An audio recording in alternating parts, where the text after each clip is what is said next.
Welcome back to the home studio and welcome to the Stevie Richards Show. This is episode number 12, take two, because the first take, James got very grumpy with me because I referred to the audience as the 12th man. And once again, I forget that not everybody is a huge NFL fan like myself. To explain to my co host before we hand it over to him, the 12th man is something with the Seattle Seahawks. The 12th man is the crowd, the people in the stadium, the fans. It can go across all sorts of sports. Now we'll turn it over to you, James, where you'll tell me that America stole it from England. Yes, you did. I knew it. How about that? So, okay, the first time you did the intro and you said the 12th man, and I was sort of just like, and then you said the Seahawks, and I was like, Seahawks 12. I must have heard that. Anyway, I didn't make that correlation whatsoever. I was sort of thinking like the 19th hole in golf, which is the bar, of course. We are going to do the plugs very, very quickly, and then we're going to get to some comments that you made last week about the Superkick video, because I said we would, and then we're going to get straight into the meat of it, because goodness me, we've got a lot to talk about. First things first, I've got 2 books on the right. Stevie Richards has no books, and he's not going to have any book anytime soon if I have my way, because he's trying to rope me into getting me to do his. Stevie's got 2 YouTube channels aside from this one as well. One, the fitness channel. Please consider going on that as well. And if you are interested in further developing your health and your physique and your fitness, then he has affiliate links to support him as well through that will also help you in your fitness journey. And also a behind-the-scenes channel for the Stevie Richards Show, and just more like tech stuff as well. So if you're interested in that, please go there as well. And Stevie's also got a Cameo that's doing rather well since we started doing this show. And some of your favourite stuff is a good question or something like that. I mean, what do people request for Cameo for you? Well, there are motivation, inspiration, kind of advice when it comes to fitness and other things, but also people have questions about psychology and other things. I'm thinking about adding the coaching thing from, what we talked about before is kind of the main thing, but I'm trying to figure out a way to, in a shorter sense, kind of teach somebody if they have a question about, hey, what was this finish? What do you think happened? What went wrong? What went right? It obviously wouldn't be a 15, 20-minute thing, but I take great pride in my cameos, trying to use this camera, better audio, and also not just make them 20, 30 seconds. Most of them average anywhere from 2 to 5 minutes, depending upon the question. Because in this economy and the way things are, I really want to give people, a value for their hard-earned money. But yeah, the super kick stuff, this was the bad, going back to that, because we're going to actually go into that segment right now, correct? Mm-hmm. Okay, so here's the great problem. As I said last week, as we were talking about finishers, and a lot of them were D's and C's and maybe B's, most of them were D's and C's, meaning that they were easy to take, not too painful. You have an incredible amount of awesome workers throughout wrestling history. So obviously I knew we could probably do a 3 to 4 hour show, which we almost did anyway, but strictly on people that could throw a great super kick, whether it was a finish or not. The criteria kind of had to narrow it down, but we still missed it. So that's where the interaction comes in. So thank you so much to everybody who commented, and that's what we are going to read right now. Yeah, so I've got just the people who replied to us. There were more names out there. I think someone said Haku as well. So let me just give you a list of names. Lance Storm came up the most. James Storm came up quite a few times. Where else are we looking? Adam Cole. Savannah Jack came up quite a few times. A lot like Chris Adams. A lot like Chris Adams. Savant, more of a savant, running savant kick, or, not just a super kick. Someone said Marty Jannetty. Also mentioned Glacier a couple of times. What was it? What was it called? The cryo kick. Yeah, also Chris Canyon, when he was under the mask. He could throw a hell of a super kick.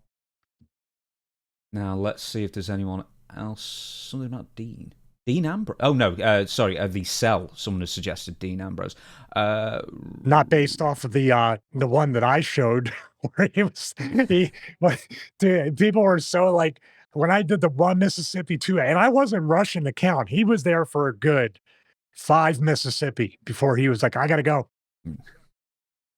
I quite like that. There's a charm to it, isn't it? Here's one that I haven't seen. Tajiri, the duck under to the super kick. Oh, yeah. It's always, see, that's the thing that kind of left him off the list a little bit. And Lance would use the single leg crab, so it wasn't a finish for Lance Storm, which he does have an excellent kick. Tajiri's was more based on the duck always ducking something and hitting that sweeping super kick. And then he did it to me a couple times on heat, especially for a finish, which I was stupid for taking it in the back of the head. It hurt like hell, knocked me silly. But he has a great super kick too. Not a finish. Not a finish. Someone's mentioned Scott Armstrong. Yeah, somebody talked about Scott versus Steve or versus Brad, and he accidentally knocked him out with a kick or something on TV. There was something going on. I saw one of the comments about that. The Armstrongs, yeah, they weren't really known for kicks, more like punches and drop kicks and stuff like that. Rob Van Dam. Yeah, but I put him in honorable mentions just because Rob's super kick is actually the least impressive. That's because the bar's high. It's the least impressive, of course. You got the Van Terminator, the spin kick, the one where he grabs your leg and he kind of flips over and hits you with the side of the boot. There's you can't do Rob justice with a basic super kick. You know what I mean? There's so many other ones. This fella Ryan says we all know that Goldberg's was the best super kick. I left it out on purpose. His is the most effective super kick in history. Probably second might be Perry Satin's. Most effective. Yeah. Now, I really liked his super kick. I'd rather take the rings of Saturn than Perry's kick. I'm trying to think if there's anyone else. I know someone did mention Haku, and I know, a few people have mentioned Adam Cole as well. Yeah. Well, here's the thing: the whole Samoan dynasty, outside of Roman Reigns, which I'm surprised he's never thrown a super kick, but I think Jacob Fatu has thrown super kick. The Haku's twins, his kids that are in the bloodline. Solo has thrown a kick in the past. I told you before with Rikishi and people like him, Yokozuna. The fact that with that kind of weight and girth, that they can get the foot that high, not much less Rikishi would throw it left-footed, which is incredibly hard. By the way, just incredible. Throws a great super kick as well. We did a couple doubles. Him and Lance Storm would do the double super kick. Incredible, but not that's incredible because that's incredible. The pile driver is his finish. This is why we needed to narrow it down, because we could have went in probably the deepest rabbit hole outside of, by the way, the upcoming who has the best DDT segment on the smart board coming up soon. I know future. Are we going to name an episode, future episode, where we cover everything? The thing is, I think with future episode, it's always a catch-all term, so we just know it's future episode. Look, it could be a year for all we know. I mean, for goodness sake, you got to stick with us that long. Hopefully, you will. Oh yeah. So now we've not really done this in quite a while. We've not really referred to anything newsworthy, but I thought we'd come up with a couple of different bits of news, just because, if nothing else, they're just a bit mind-blowing. And the second bit of news is going to link to our first segment, visual segment as well. But before we get to that, I want to get to Hulk Hogan. We made an episode a couple of weeks ago about Hulk Hogan, of course. And by the way, you might have. And by the way, sorry to interrupt you. For people that were saying, where is the real American beer test? We are not going to cover it. This is the future episode where we are covering the real American beer test. And I have a little bit of a stomachache. I think my body's already rejecting beer in general right now. So, right, not just the mere idea of the real American beer, but I'm not a drinker. I haven't had a beer in years. This is the first beer I'll have since Blue Moon when we first moved to Florida. Somebody was in the Publix sampling thing, and it was hot out and everything. And they were like, "Oh, do you want to try this?" And I was like, "Okay." And my wife's like, "You haven't had beer in years. Buy a 6-pack." That 6-pack lasted probably 18 months. Might have one every 2 to 3 months. So I am an alcoholic. I admit it. Do you drink anything? Not really. Maybe rum and Diet Coke at one point. That's about it.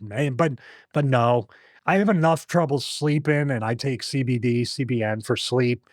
If I take that anywhere near where I'm supposed to go to bed, it'll just wake me up around 1 a.m, even if it's just one. And my wife will tell you, I'm a lightweight, like one rum and Diet Coke, and I'm like, oh, let me tell you this story, brother. I need 2 million years to live. Oh, no, 2 million years. He probably lives 2 million years and he's $2 million. But 2 million years to live. Oh, I don't know if I want to in this clown world, the way it's going.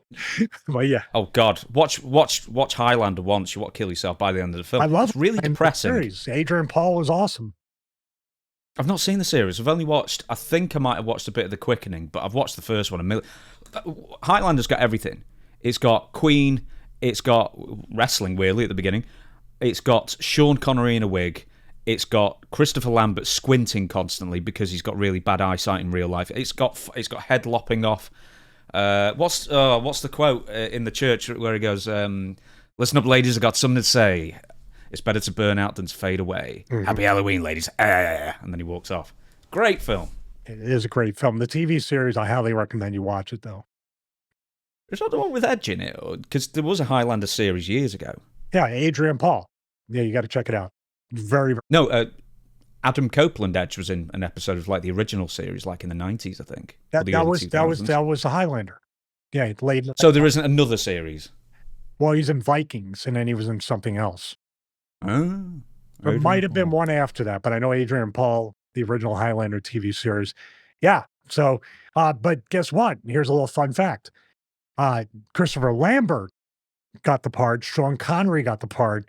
But the original person that was slated to play both roles at the same time, Hulk Hogan.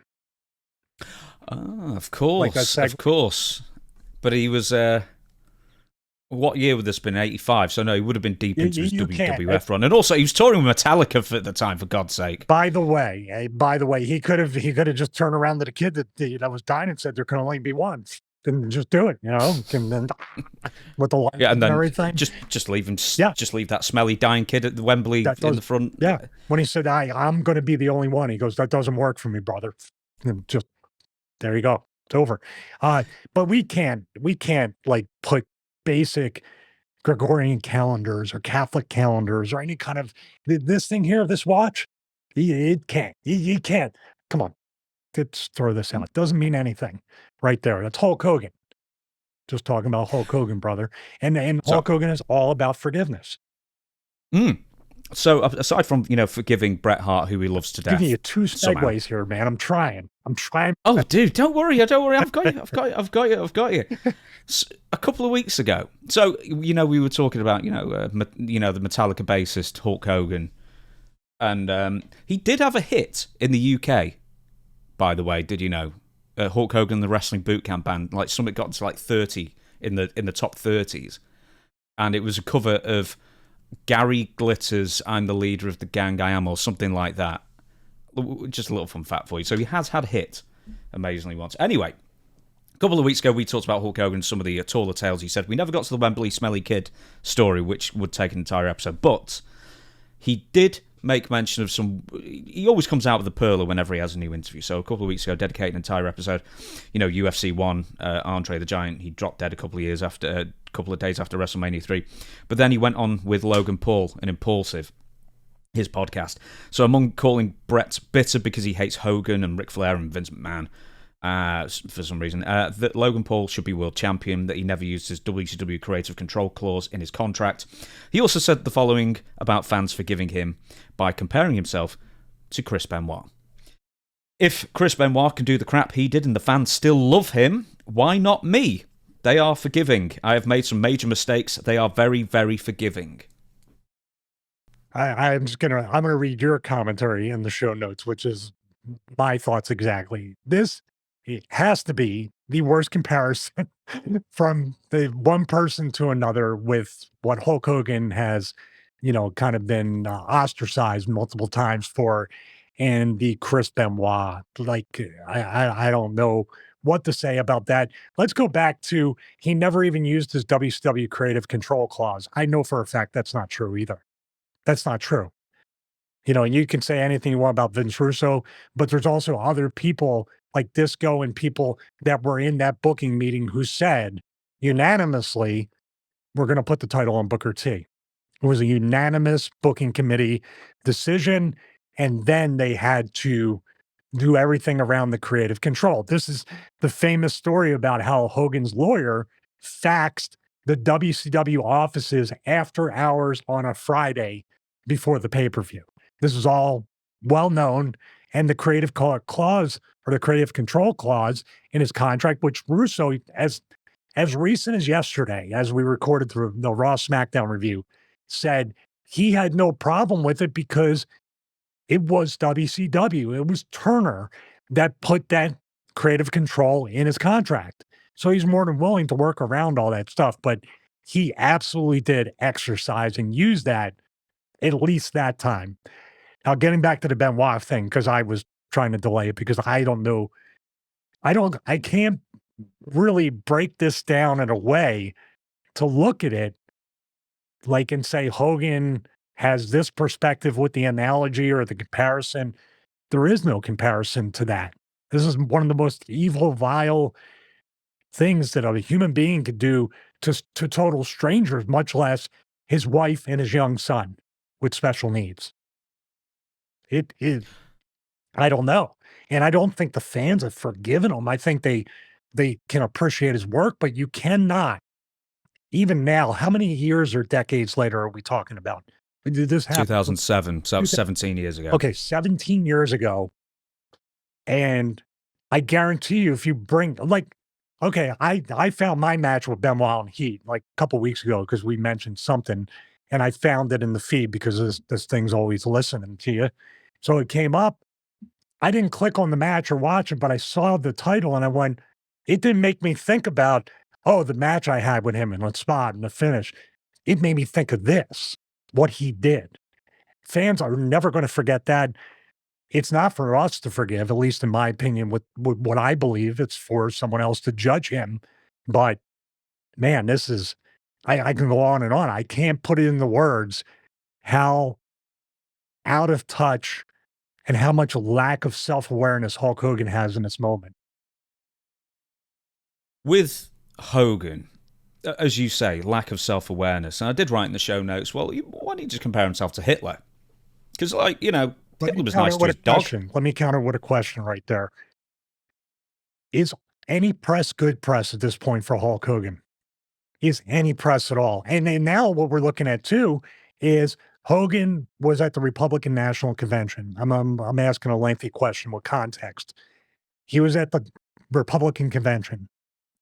He supported Trump openly. Now Trump has endorsed real American beer.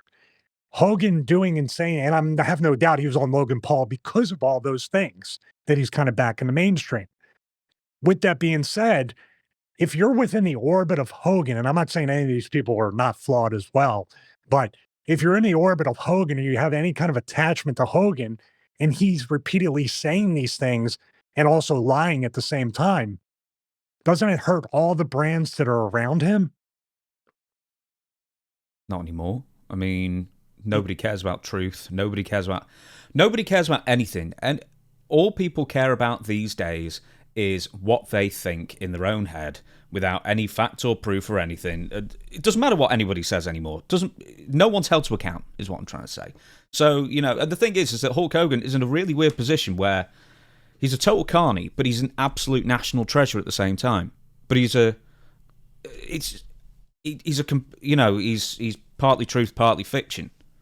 Well, this guy, he's unique. The thing with Hogan was he was the first true, absolutely mainstream white meat babyface, as we call it in pro wrestling. Say your prayers, eat your vine. He was Americana. And I think that proves in 2024, the Hulk Hogan in the 80s, his legacy of the real American, Americana, our culture as patriots, and even worldwide, even if you're not, you know, people cheer him in other countries and he calls himself the real American. This shows how strong and how over he is and how, in my opinion, still, because of everything here does not, and everything previously, even involving his son and all the other stuff from the reality show, his legacy is so strong. It can ding it, it can damage it, but it can never be destroyed. You're right. In an era where 24/7 news cycle and what happens today in 2 days, we can't even remember what it was. Like next week, we'll probably forget this and everybody else will.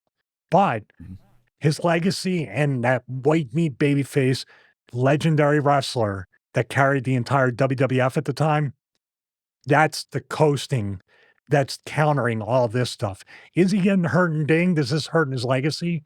Yeah. You could say the same thing about Flair, but their legacies are so strong, people still love them for the nostalgia and not based on their current activities. With that being said, and obviously that doesn't apply to Chris Benoit, but we have to, I'm going to get back to that. I'm going to harp on it, quite frankly. Can you separate, when you watch matches like that, and including the fact that you've wrestled him, can you separate the performer from the person? Can you enjoy a Chris Benoit match, is what I'm asking? That's a very tough question. Now, when it comes to, say, movies, TV shows, music, stuff like that, you can isolate certain things that are, if people don't align with what you believe politically, religiously, economic, whatever it might be, you can say, okay, well, I'm just removing myself tonight. And that's very hard to do because there's such a personal connection. Even with me, we talked about it last week. People talked about the segment that the affinity I had for working Mr. Perfect at one time and how I'm just over the moon as a wrestling fan. Now, I never knew Kurt personally on outside of a friendly acquaintance level in the locker room. I don't know what kind of guy he was, but I can appreciate his work.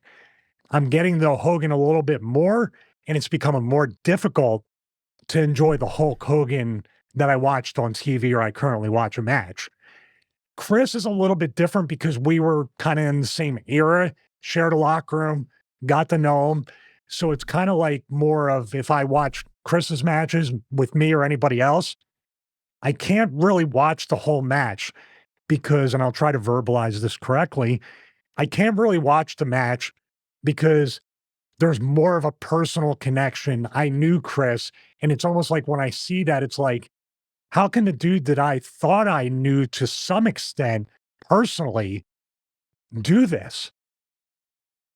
Hogan, Flair, other people, there's always felt a separation of something, eras, place on the card, the different locker rooms, whatever it might be. But Chris was a dude that would either sit next to me or somewhere across, have general conversations about other things than wrestling. So it's a little bit more torturous and painful to watch that because I can't separate that. Does that make sense? If it's someone I never met, Yeah. it's a little bit different. But when it's like that, is like, I thought I knew this guy, and you start to think about everything as you're watching the match. You're not even thinking about the match, and your mind trails off. I spoke about this with Dutch last week, and I said the same thing. It's like, who out there has actually forgiven Chris Benoit, the person? Because some will argue, well, he obviously had the brain of an 80-year-old dementia patient, which it might resemble that, but it wasn't that, because it's not like he was forgetting stuff. It's not the same thing, but I'm also well aware of, a heck of a lot of research that has come, before and since that incident. I'll use the, incident euphemistically because, horrific, terrible thing. But it's basically, you can... I want to stop just for a quick second. I'm sorry. Now, I didn't witness this because I stayed away from it, but even people that liked Chris or weren't at odds with him. There's a really famous story about Justin Roberts that Benoit and JBL were trying to track him down, and Benoit had been drinking. And I heard, like, when Benoit drinks, he's a monster. Like, you don't want to mess with him. So I would stay clear. I never really was in that kind of, environment, like hotel bars and stuff like that. But I remember Nova telling me the story that they were banging on Justin, right? Especially Benoit, trying to get to him. I don't know what would happen, but Justin Roberts was terrified. And that's the thing. Also, you throw in, they tried to blame it on steroids during a few CNN, Fox, Nancy Grace, all that stuff. They tried to blame it on the CTE stuff, but also there's a lot of different personalities depending upon if he was drunk or not drunk. And these are stories when I was there and even after I left or got released that this continued. But the Chris Benoit who didn't drink and was there reminded me of Eddie Guerrero. Just a very sweet guy, very quiet guy, and Chris would have his Bible too, just like Eddie would. So that's what I mean. It's kind of the shock of it comes back up to the surface whenever I watch a Chris Benoit match. I think a lot of people who say, "Oh well, I've forgiven the person because obviously he had head trauma or whatever," but the thing is that nobody knows how much that contributed to that. That could be between 0% and 100%. It could have been his personality all the time. It could have been he was having trouble with his marriage for years, which apparently he was, because Nancy at one point actually filed for divorce in like 2003 or something, and then they continued on. That being said, don't forget being on the road 200-300 days a year and the immense pressure of people saying vanilla midgets and these guys don't draw and all this stuff and everything. And he takes that to heart. Chris took a lot of pride in his work, and he felt like he needed to fight to keep that spot. So there's probably an emotional and not much less the physical toll that probably, as we know, with the brain and everything, he was under immense, no excuse, no reason, no excuse, completely in my as a human being, unforgivable, unforgettable. And it's at that. Well, exactly. So okay, so why is why is Hulk Hogan now thinking that everybody's forgiven Chris Benoit just because a few maniacs out there think he should be in the WWE Hall of Fame? How could you ever...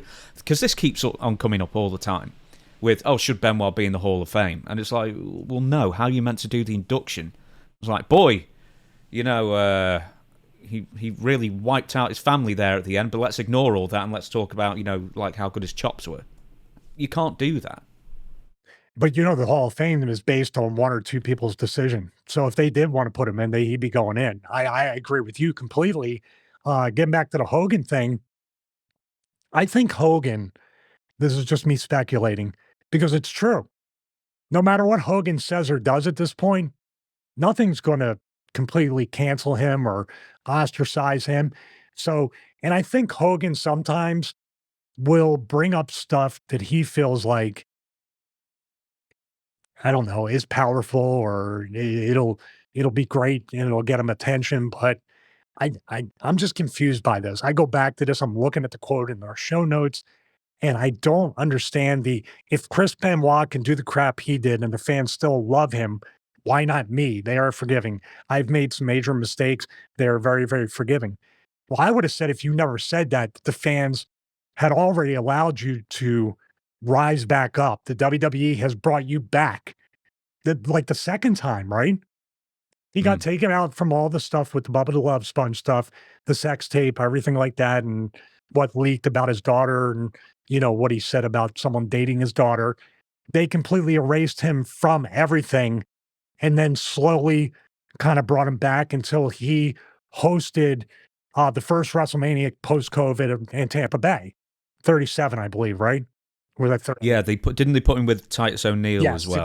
Together, and that wasn't by accident either.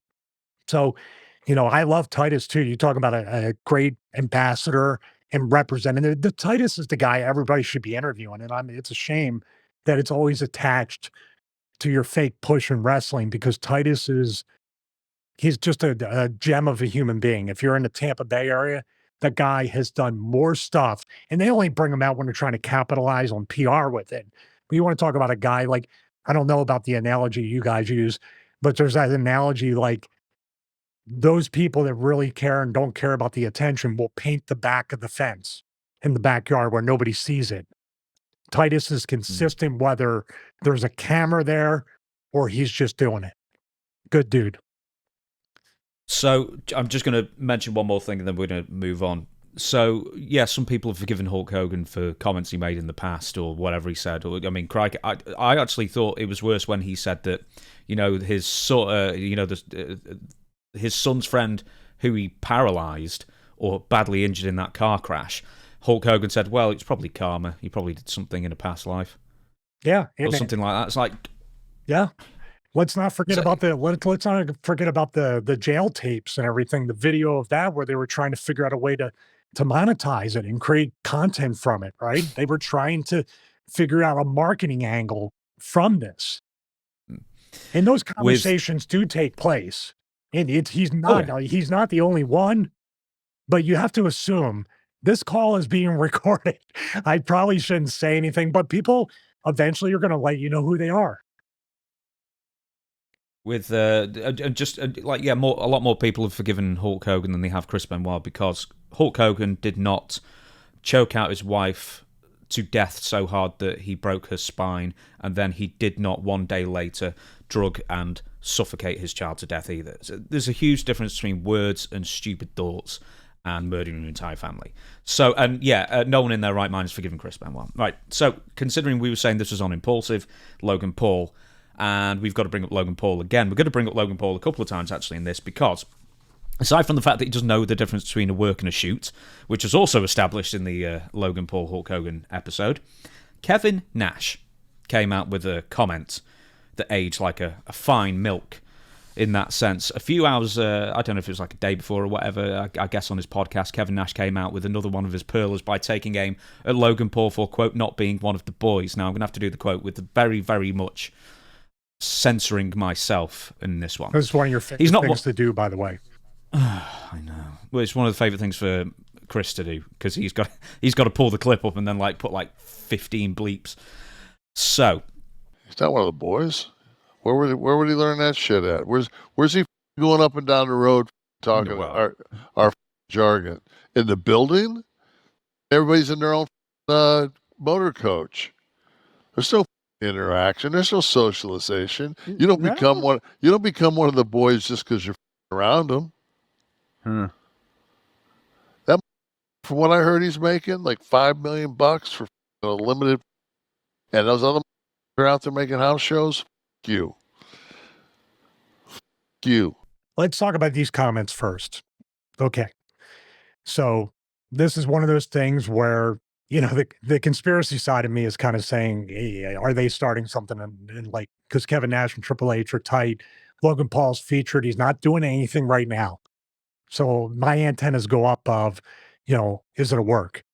Meaning Logan Paul work means it's not real, just to remind him. But when Kevin's saying this, this is a tale as old as the many eras in pro wrestling. When Kevin Nash and Scott Hall and the Clique were changing the business and doing everything, what do you think the previous generation of the old timers or veterans were saying about them? Probably along the lines of the same thing, right? Where they're doing stuff for money, they're politicking, they're using their power. Shane Douglas, who used to have a show here, which I did not replace, just to remind everybody.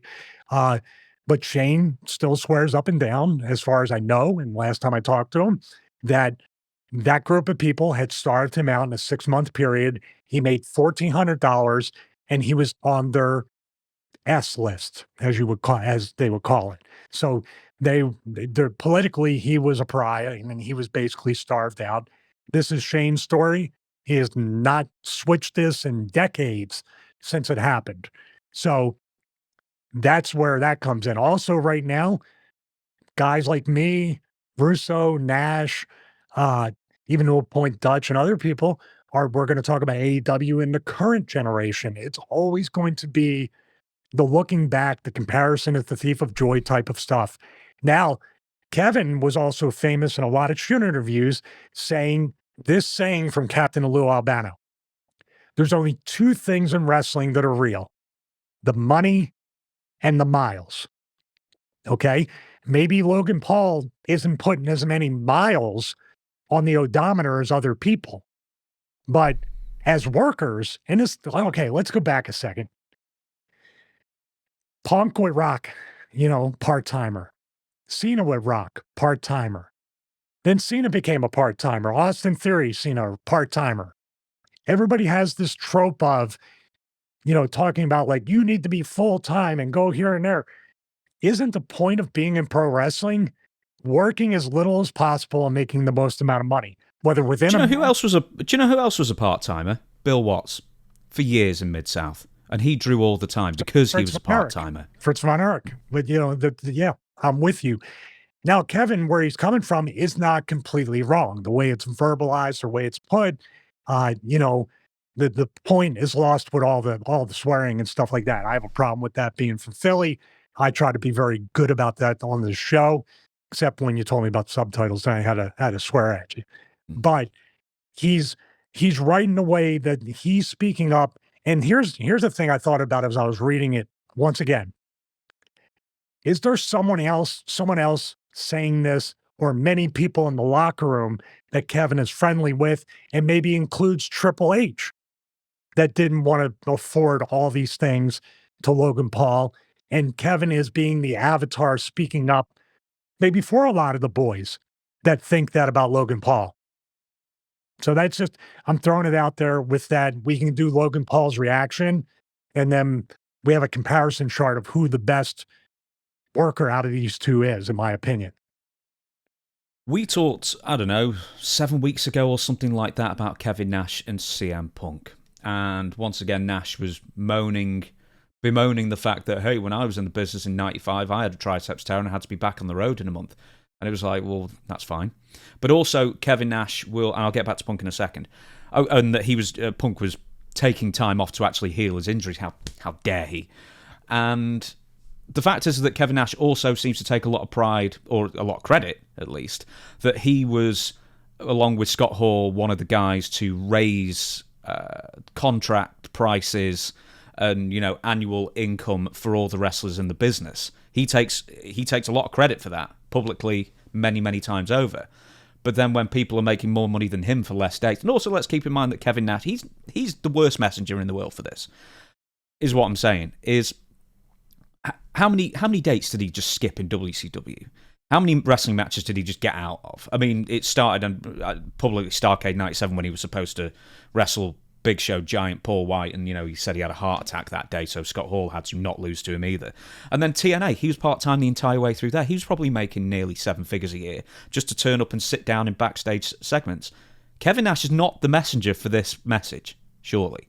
Well, I don't think anybody's the messenger for it, because here we go with the boys always looking at other, and he's not active. But let me say this too, because I should have led with this very thing. I personally like Kevin. I communicate with him here and there, off and on, and I have no problem with him. He's an intelligent guy. He's a charismatic guy. We're getting to the comparison. I think he's still one of the best workers, especially for a big man, 7 feet tall. Coming from another worker, you compare him to a Goldberg. Kevin Nash has never hurt anybody. He's definitely a professional in the ring. He's never hurt me. How's that? He hurt Giant, but that was more Giant's fault for putting on like 100 pounds. Yeah, the power bomb. Well, that wasn't Kevin Nash's fault though. That's indicative of the actual spot. And we go back to the finishers. You got to be able to do it to everybody. Now, Kevin could do it to everybody but one person, so that kind of like the asterisk. But and Paul is incredibly athletic and could probably take a power bomb at one point. But Kevin at least has the intention of not hurting anybody, of making sure that you wake up the next day and you're able to still feed your family. That's whatever personal issues people have with him, or they say whatever about the quad and everything like that. By the way, Kevin came back and he was in better shape when he came back, and he's in better shape now at 65 years old. So the guy works hard. He looks great. He still has a great mind for the business. But I do agree with you that the message is lost with the messenger bringing it. But in this day and age, this is a tired old trope, like I said before, of always saying, like even Drew and Punk, I'm protecting this business. I'm protecting the locker room from you. It's like, who cares at this point? Pay attention to your own money, your own stuff. And I'd never begrudge anyone because it was like the Swerve Strickland thing recently. Oh, someone in Dave Meltzer released it. Who knows if it's true or not? But someone in WWE, were unhappy that Swerve Strickland's getting paid a lot of money by Tony Khan. It's like, well, one, whose business is it? And good for Swerve. He's making money. Great. Okay, let's get to Logan Paul's retort. I got people messaging me. They're like, "Yo, Kevin Nash is talking shit about you." I said, "Damn.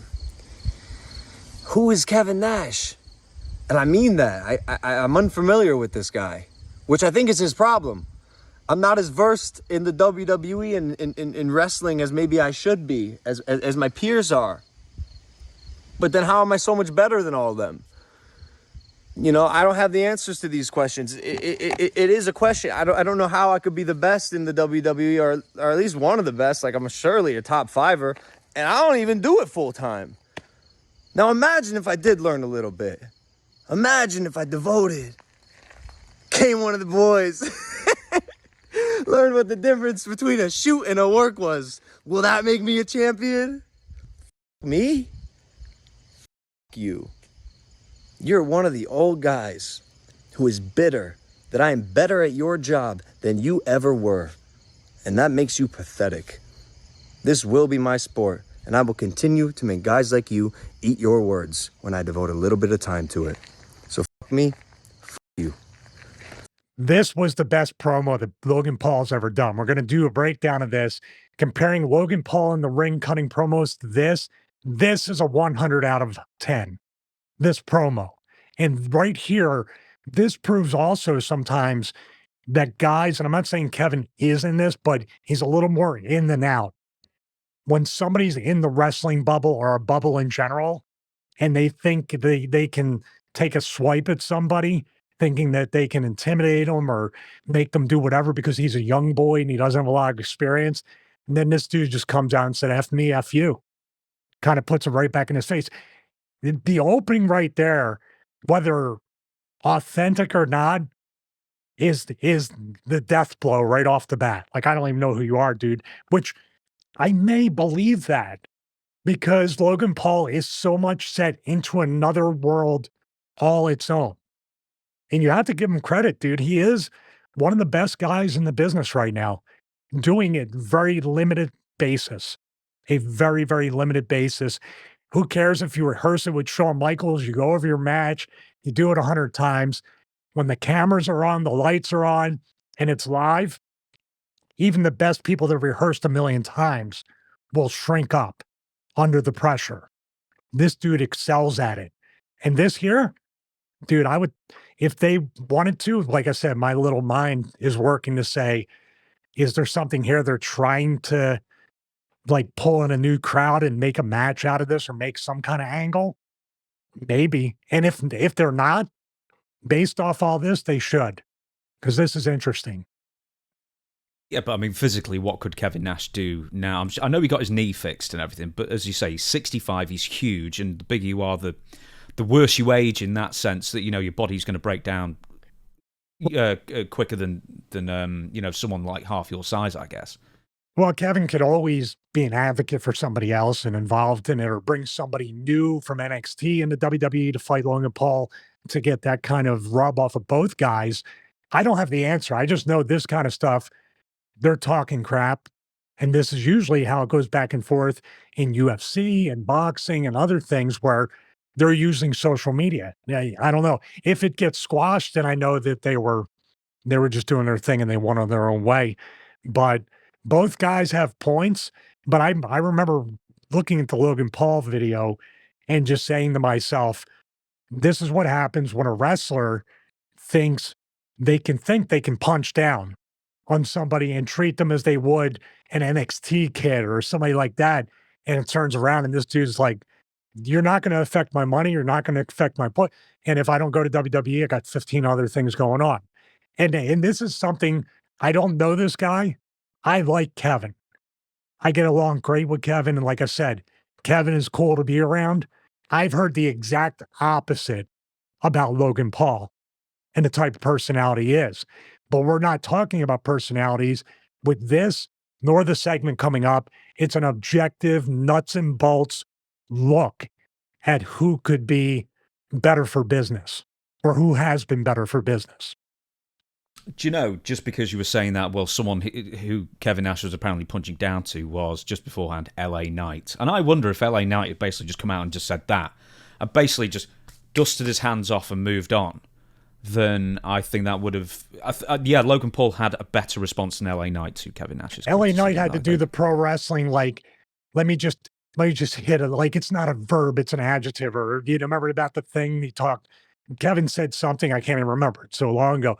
Look at the adjective play, WCW, NWO, debut. Yeah, so LA Knight had to slide it in where only the most inside baseball smart marks would get it. Logan Paul just spoke to, 80 million people? Now the good part for Kevin is people are going to check out his show. So, Logan Paul, F you. There. So, very good. Right. Let's go to the next table. The first table, actually, we're going to do. So, Logan Paul says he's a top fiver. That was his quote. So I thought, why don't we do what we did with Bret Hart and Shawn Michaels? We've got a table, slightly modified from last time because I forgot something and added something else. A score out of 1 to 10 for Nash, a score out of 1 to 10 for Logan Paul as well, in 10 different categories. And we are going to work out together, or you're going to work out, in fact, who is the better wrestler objectively using science. So, Stevie, when you get the table up, over to you. Well, thank you very much, James. Look, it's a little bit different. I didn't get up to the smart board. I'm testing out some new software. I figured we would try to make this a little bit more efficient. We still have the actual dedicated smart board, but I'm testing this new software out that'll allow us to have, you know, a little bit more efficiency going from segment to segment. So, Logan Paul versus Kevin Nash, we changed the color scheme. This was the Bret versus Shawn, but we changed some of the points. Once again, 1 to 10, correct? 10 different pieces of criteria totaling 100. So first thing's going to be, I'll read them off and then we'll go one by one. Size. Once again, larger than life, i.e., for example, walking through an airport, Vince McMahon's favorite thing. Athleticism. Wrestling, where we kind of lumped it in with technical, striking. Ring general means, can they lead a match? Can you call a match? Can you do things, call audibles on the fly, or be a part of an audible call? Ring presence, poise, and charisma. Babyface and heel. Who's a better babyface? Who's a better heel? Promos. We just talked about Logan Paul. In-ring versus social media. So that's going to be a little bit of nuance and detail there. Psychology. Memorable moments. And then we feel like this is really important too, especially with two guys that are kind of polar opposites in a lot of ways. Selling. And overall, we're going to talk about the drawing power of each guy and also not only how much money they drew, but possibly how much money they were able to generate for themselves within the business. You are going to stay quiet the entire time, aren't you? Yeah, well, you're on the screen. Yeah. Chris, put them on the screen with me. You clocked in. You're working with me on this. All right. Whenever you're ready. Whenever you're ready. So here we go. Size is the first one. This might be the easiest one to really determine the difference between both of these guys. Size, larger than life. I use the example of walking through an airport, working out at the gym, being anywhere in town where people will say, that guy or girl does not have a regular job. That guy or girl does something, professional actor, entertainer, athlete, whatever it might be. For that, I give Nash a 10. And I give Logan Paul because he has a look, a dress, the hair's all mussed up, and the way he carries himself, I would call that a 7. What numbers would you have on that, James? Oh, I haven't come up with any numbers on this.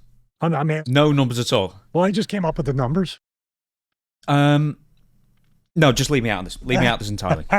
Leave me out of this entirely. All right. No, it's the Stevie Richards show. What can I tell you? It's the James show with Stevie Richards. All right, athleticism.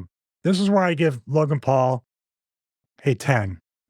And believe it or not, I give Nash on this one a 7. So it's a horrible 7, but it's a 7. Okay.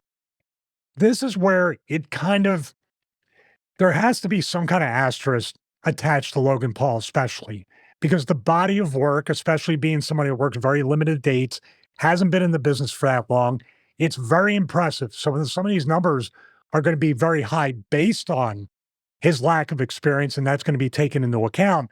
But also we have to be very mindful that inexperience also, the body of work, the numbers really aren't going to be a full kind of, how should I say, I'm not going to be able to fully evaluate Logan Paul until he has many more years possibly in the business. So wrestling, technical, striking, and ring general, I would say from a work sense, somebody that doesn't hurt anybody, stuff looks great, and also he can call a match. I got to give Nash a 10 on that, a better 10 than it looks better than the other one. So wrestling, technical, and striking, Logan Paul does a great job. But Logan Paul cannot call a match. I can guarantee you everything's rehearsed. Everybody's guiding him. The refs have the IFBs. They're calling spots, telling him where to go. And he's working with people that know how to work. So I would say, with that taken into account, his actual physical wrestling is very good. That could be a 10 out of 10, but the ring general is a 0. So the average will be a 5 on that. So ring presence, poise, and charisma. Dude, what can you say about both these guys? They look like stars, they act like stars, they carry themselves like stars, and they do in the ring, even though Logan Paul is a 7 walking through an airport, in the ring, the entrance, the presentation, all the stuff he does is a 10. 10 for him, 10 for Nash. They're just extremely, and then Kevin's just as charismatic outside the ring as he is inside the ring. Cool. Sometimes it's an acquired thing because Kevin is so relaxed. And I know he gets criticized on the podcast for being too but to me, I after wrestling and then having to hang around the boys, I don't want somebody like this. I want somebody that's just it's easy. It's relaxation time. He's very zen. So babyface, dude, even though Logan Paul had a hell of a match where Roman Reigns has sort of a babyface where he said, I am the table. Shout out to Matthew at Botchmania. So, but this guy is one of the most polarizing, hated people. Even though people follow him, he's got just as many people that hate him. As a babyface, I give him a 0. I give him a 0. As a babyface with Nash, he's so cool and he's so big and he's got the Sid Vicious type thing.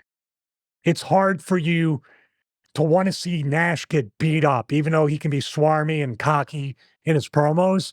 But as a babyface, as Diesel, even though they weren't doing great business at the time in WWF at the time, when he beat Bob Backlund and he was able to show his charisma as Diesel, he was incredible. We're going to get to the heel part because his heel run against Shawn Michaels with the In Your House match and taking Zashawn's thing off and all that stuff, his heel were in NWO. Let's not forget. I'm giving more kind of not as well known kind of incident, things with his gimmick. So I would give Nash as a babyface because nobody's really that perfect. There's always holes in certain things and things you can do. I give him an 8 with that. As a heel, very easy. Logan Paul is a 10. He's a 10 and you can draw money. That promo he did on social media, he should be WWE champion because the point of a heel champion is to have people want to come out and pay money to see that dude get his ass kicked and lose the title.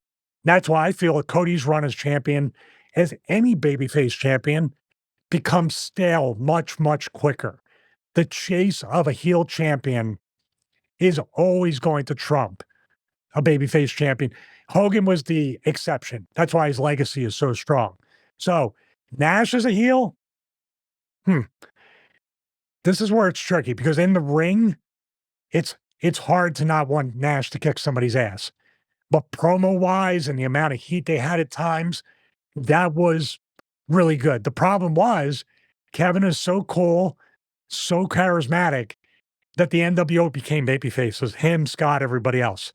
So I give him a 7 because you can only hate Kevin so much and then he wins you over. So that's not being like a perfect heel. I still think Brett was a better heel than a babyface. People are mad about that. Well, you're right. Yeah. Okay. So promos, babyface or heel promo. Kevin Nash broke the mold of what a 7-foot wrestler should talk like. What was the 7-foot monster wrestlers before Kevin Nash? 7 foot. Half dimensional, not even one dimensional. For instance, the Great Oz, his former gimmick. He was just standing there talking, looking mean, looking like a monster. Totally the worst. Guys his size usually have to have a manager that can talk because big guys look big, can do whatever, but they can't talk. Now, there's been more. Got dropped my pen. I'm so excited. Now, the mold was consistently broken with the late Sid Vicious. He could talk. other 7-foot guys, 6'10". Hogan is an anomaly for that time as a guy that big that could talk people into the building. So for promos, I give Nash a 10. For Logan Paul, in-ring promos, not going to like this. In-ring promos are 2. Outside promos, social media promos are a 10. So I give him a combined, say, 8. Oh, so you're not averaging that one out then? Well, a 2 and a 10 is an 8 if you take the 2 away. It'd be 6. Oh, okay. If you're averaging out, it'd be 6. Where's Scott Steiner? Where are you? Where are you when you need you? Bring up the He's 147 and a third. 100. Him and Russo are better than 175% of the roster. 95 plus 80. So go, what's your score then? Are we saying 6 or 8 then? I'm going to call Mr. it an Logan. 8 because, dude, his heel promo on social media, his heel persona in real life is let's call it a 12. It's over a 10, way over a 10. Okay, psychology. Now, Logan Paul gets, I think, the psychology of talking people into the building, the psychology of social media, the social engineering of getting people to care about him, whether they like him or hate him. Logan Paul can pull on the raw nerves of people. So he understands basic psychology, I believe, the psychology of his audience. But he doesn't understand wrestling psychology because he has somebody rehearse the match. I truly don't believe that Logan Paul knows when to do something, more importantly, when not to do something, and also why are you doing it or why are you not doing it. So I give Logan Paul psychology-wise a 0. A 0. I give Kevin Nash a 10. Because you can criticize Kevin Nash all you want about being booker, doing whatever. You have to understand, in order for you to book or promote or do anything like that or create anything, you need to understand psychology across the board. And you can criticize his run as booker, but because of his psychology as a worker, he was put in that spot. Was there political things attached to it? Of course. But I do believe that Kevin, psychology-wise, understands what he can do and, more importantly, what he cannot do. The 5 moves of doom, right? But here's another thing about psychology. I was going to put it as a subcategory with psychology. Identity. What's Logan Paul's identity? Can you tell me what Logan Paul is in one sentence, as Al Snow would say? Is that a challenge to me now? No, it's more of a rhetorical question. Everybody in the comments, you can answer after this. When I look at Kevin Nash within a promo, within whatever, all right, for example, Kevin Nash, before he even said a word, what was he? Shawn Michaels' bodyguard.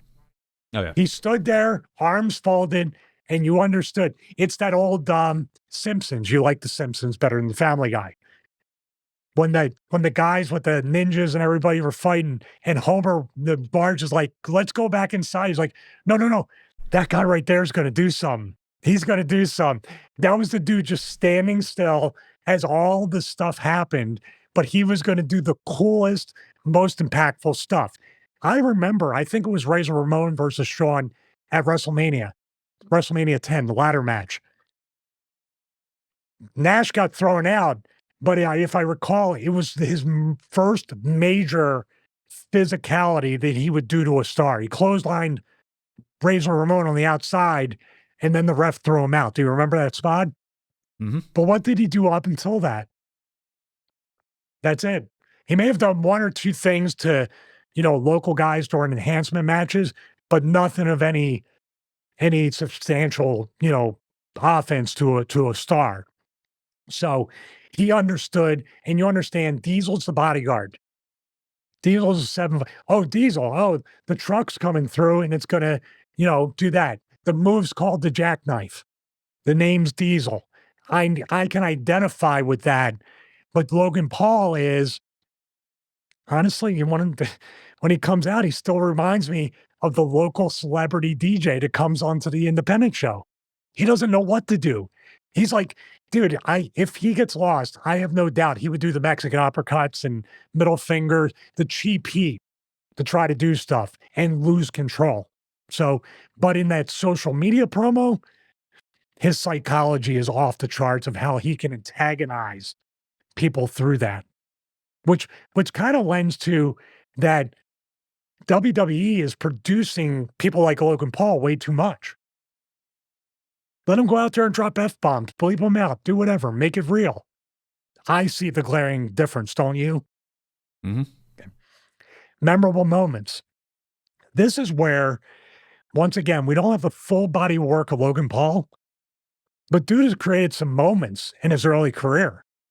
He's creating moments right now with the Kevin Nash stuff. He's creating a moment if they follow up on it.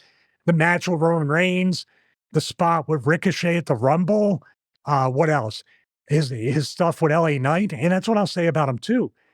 He could shrink up with somebody with way more experience, but he doesn't. Now, if somebody starts shooting on him in the ring or doing whatever, that's a whole different story. I don't think the business is like that anymore. But within the sense of this era, dude, he's creating a lot of memorable moments. So I would give him an 8 because he has such a young career right now and a limited amount of dates. You're obviously going to be able to create a moment. For example, let's look at it this way. You can criticize Logan Paul for working, 6 times a year? I don't even know. Shane McMahon worked even less. But what did Shane do? Shane could create moments because he's like, I can jump off the Titantron and drop an elbow on Steve Blackman, or he can drop it on me, or I can take a fall off the top of the Titantron. I don't have to work the next day. I don't have to work Monday. I don't have to work next week. I can take 6 months off and heal. So creating memorable moments when you don't have to work the very next day or month or 6 months, that's why I deduct those points. Kevin Nash, you're going to hate it. I'm giving him a 10. He was part of the first time in history on a national level, not the old Thunder Lips or Terry the Boulder or Terry the Hogan or whatever it is. This is Hulk Hogan, real American. Say your prayers, eat your vitamins. Turning heel, and in the storyline, Nash and Hall are the facilitators of bringing Hogan to the dark side. Possibly the most memorable moment in wrestling history. Right up there with the Montreal Screwjob, if not above it. And what it did was that moment made WCW win for 83 weeks in a row. That saved WCW and made WCW thrive. Now, you die a hero, you live long enough to become the villain, and then everything went to crap. But also the creation of the NWO, the other stuff that they've done, for whatever moments, here's a negative moment, but it's memorable. Finger poke of doom. Beating Goldberg. These are moments that they have not been replicated. So that's why with good reason. For whatever reason, when I mention it, you made a face. You instantly remembered it. But can I tell you I can't tell you one spot that Logan Paul does outside of splashing somebody outside through the table while holding his phone. And the Ricochet spot, which didn't lead to Logan Paul winning the Rumble. It was a spot. So giving him an 8 is kind of generous because his career is so young and he has almost as many moments as, say, myself in 31 years of wrestling. Maybe not as much, but he's got more years ahead of him than I do. So that's why I gave him an 8, but it should kind of be lower. But I'm giving him a lot of credit for the lack of experience and creating those memorable moments. Selling. This is a tough one because I tried to watch Logan Paul do some sells and stuff. And it's hard to say because he does register. He does take great bumps. He can bump. But he's nowhere on the level of a Randy Orton selling. He's nowhere on the Cody Rhodes, even Punk and Drew and other, like Drew's bigger, but sells better. Kevin Nash, it's hard to say because his sell is sort of all the same. So they're both not like amazing sellers. But for what Kevin can do with his immense size, for instance, dude, I did a match with Kevin in TNA as Dr. Stevie. And this is where psychology comes in for both of us.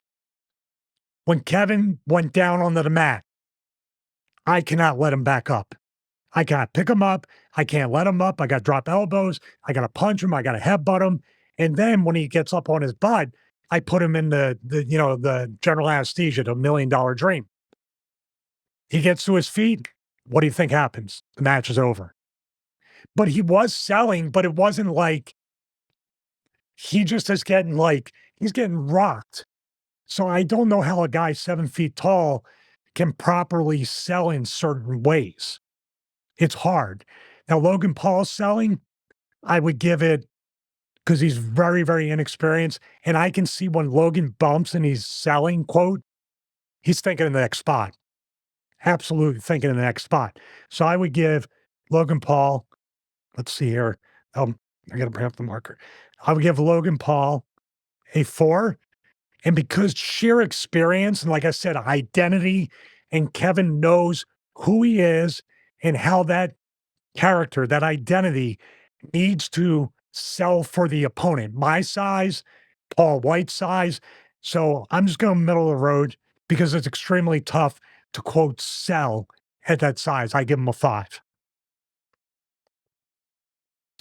While I tot up this all together, you also want to make mention of who is the bigger draw, because we can't really answer that question because Logan Paul's at the beginning of his pro wrestling career. Kevin Nash is completely done with his wrestling career, but you wanted to talk about the bigger draw. Well, because of, it's kind of a skewed type of analysis because of Kevin Nash's criticism of Logan Paul. Let's be honest. There's not enough of a body of work to say if Logan Paul draws. Now, if we had access to quarter hours or minute by minutes, we would know, because there were minute by minutes back at the Monday Night Wars. So we could see what Kevin Nash drew in his minute by minute or quarter hour compared to Logan Paul today. And you can say they're two different eras because 11 million people were watching wrestling during the Monday Night Wars. There's not 10 million people watching a week if you combine all the WWE shows with the AEW shows. So it's kind of hard to, it's kind of hard to gauge it. I would say, I'm going to pick somebody right here. So we're right here and I'm going to circle the bigger draw out of these two with their two avatars. Kevin Nash. Body of work, but also let's think about it. Logan Paul, to his credit, has been the longest tenured celebrity wrestler in history, as far as I can say or think of. There might be others.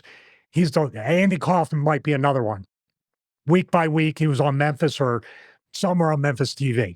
But Logan Paul, at least, he's always in people are talking about him, thinking about him. And if it's not wrestling, it's a crypto thing. It's suing CoffeeZilla. It's getting Legal Eagle involved. All these, you know what I mean? He's going to be over no matter what. And he's going to draw people to watch him. But the key is, and this is where I wish we could access the numbers.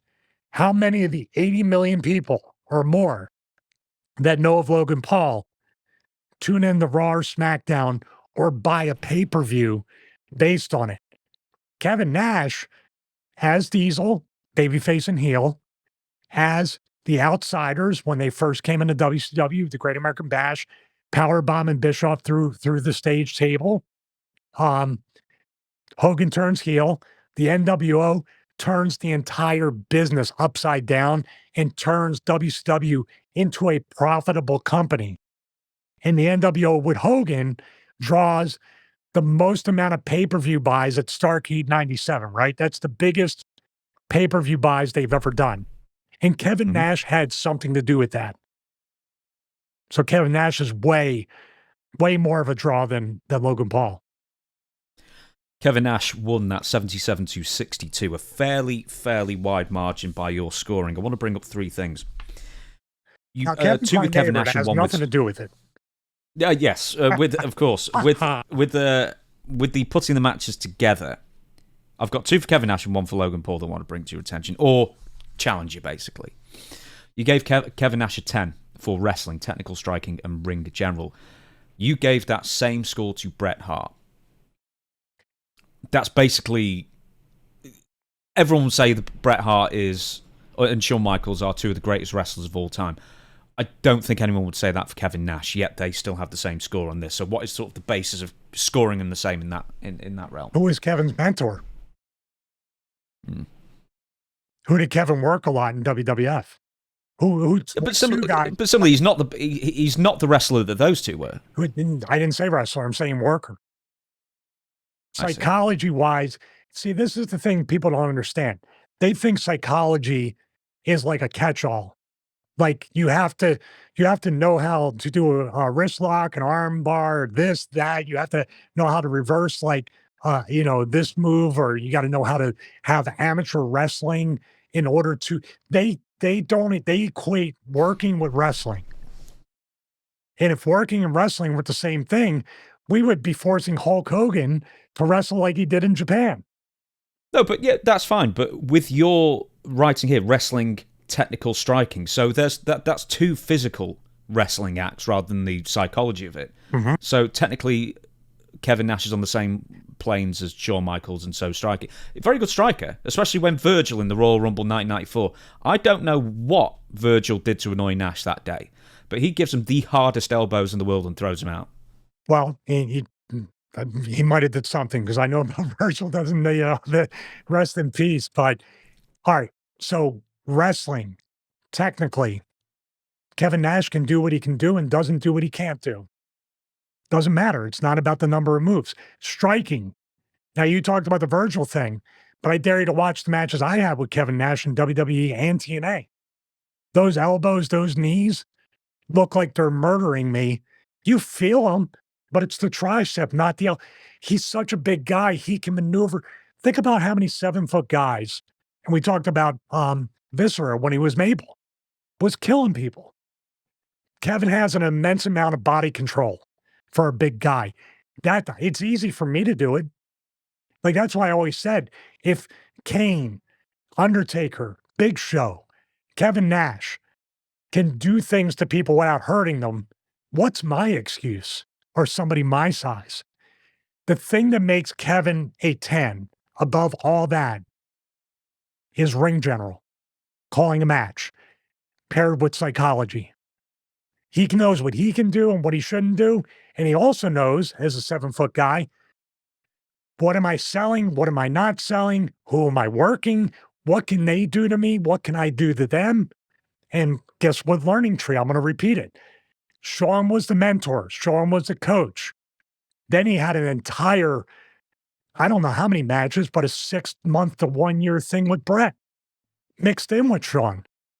So coming out of that, if you're not a 10 when it comes to psychology and being a ring general in the ring, or those guys, what they've learned in the ring didn't rub off on you, that's why I give it a 10.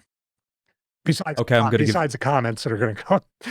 Yeah, I'm going to give you one more thing about the D. Okay, so when he was WWF champion, he only really had, as far as like major wrestling pay-per-view or main events, whatever, the only really good ones were with Bret.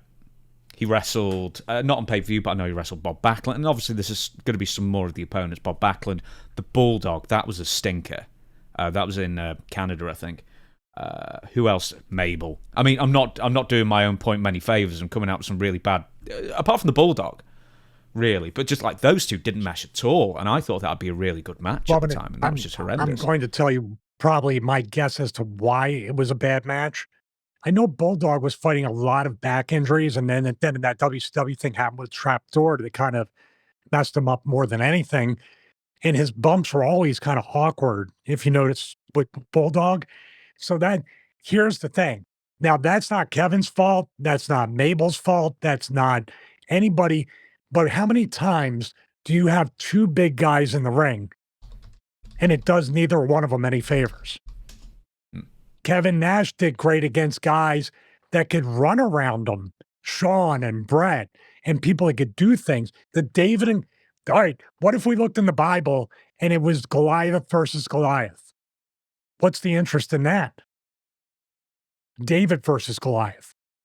So that's why you can have two big, all right, Undertaker and Sid at WrestleMania, decent enough match when we got two guys moving at the same exact speed, and Undertaker's gimmick was not moving fast.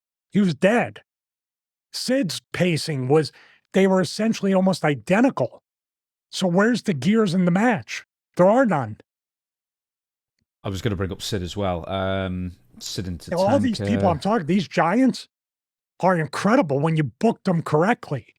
But when you booked them in the only match that I saw where it was kind of interesting with two just huge guys was that WrestleMania match with Aki Bono and Big Show. Because it was very simple, knock them out of the ring, match is over. I remember seeing Big Show and Kane and just like being so excited as a kid and then watching it and going, what? Why wasn't... Anyway, that wasn't... We do have to move on. One thing that I also want to bring up to you is with Kevin Nash again, I'll get to Logan Paul in a minute, promos. You gave Kevin Nash a 10 again. I don't want to appear as the world's biggest Kevin Nash hater. I honestly am not. I am trying to be fair. Second or third. Yeah. I'm in the top 5.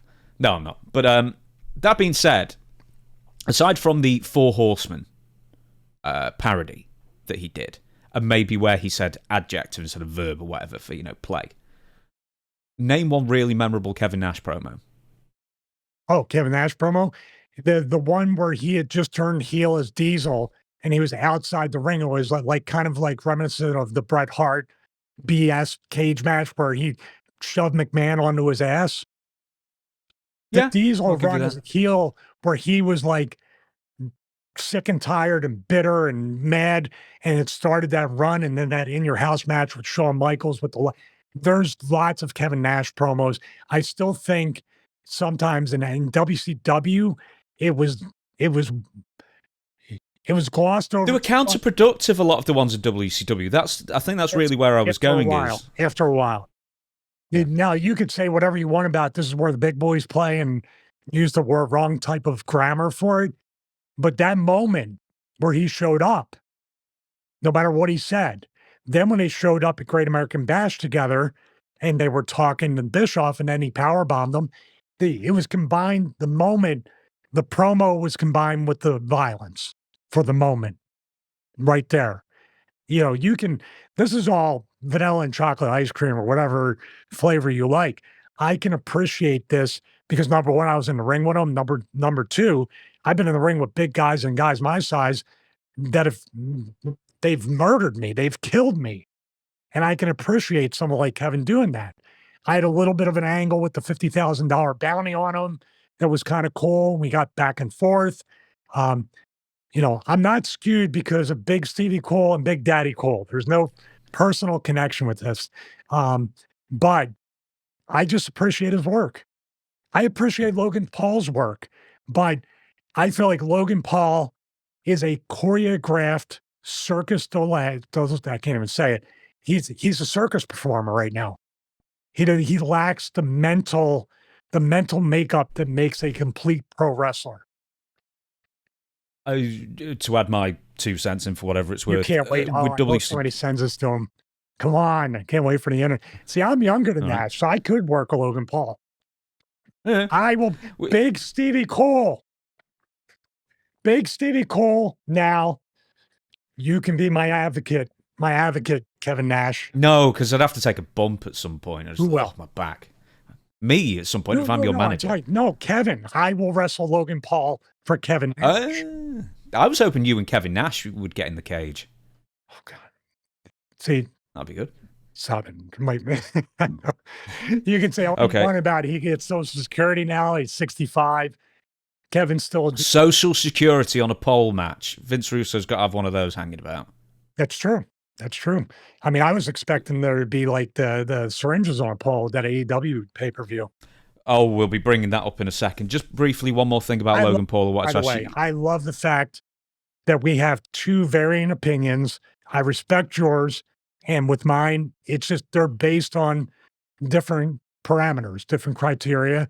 Mine's a little bit more personal experience and lack thereof with Logan Paul. Right. Well, that's the other thing I want to check the parameters of is psychology. Now, are you purely talking in-ring psychology? Because as you know better than anybody, psychology isn't just what happens in the ring. It's the way you interact, the way you talk with the fans, the way you walk, the way everything. But you gave Logan Paul a 0. But with psychology here, are you purely talking in-ring? Yes. Logan Paul cannot say, if he doesn't know what a work and a shoot is, I doubt that he can grasp the elements of a pro wrestling match. By the way, here we go. Future episode. People want to know the main elements in the blueprint for a professional wrestling match. He does not understand that. The dude's running 17 different brands. He's like traveling all over. He's boxing Floyd Mayweather. He's stretched so thin, and he has to, I'm sure, shift his mindset so much that wrestling, and that's where Logan Paul has a point. Where do you think wrestling ranks in the Logan Paul priority list? And he's that good. That's got to chap some asses, I'll tell you that, I'm sure. But with that being said, Kevin Nash wins by 15 points in the table. Now, you briefly mentioned before something about a syringe. I'm glad you did, Stevie. Because we're going to be talking about Kevin Nash. Are you sure he's just not like we're live, trying to pal. take money away from you? We're live, pal, streaming at Daytona Beach, Florida. See, you're doing that like money stealing thing where that's more Logan Paul's gimmick. So I believe, according to Coffee You better be careful. I've watched all the legal channels about that. I bet. That other guy came up on my feed as well. Anyway, what was he called? Legal Eagle. Yeah, he's a good dude. Yeah. Yeah. Right, so because you mentioned syringes, so the main event of AEW All Out 2024 was Adam Page versus Swerve Strickland, and we're going to talk about some of the weapons. This was a very, very divisive main event.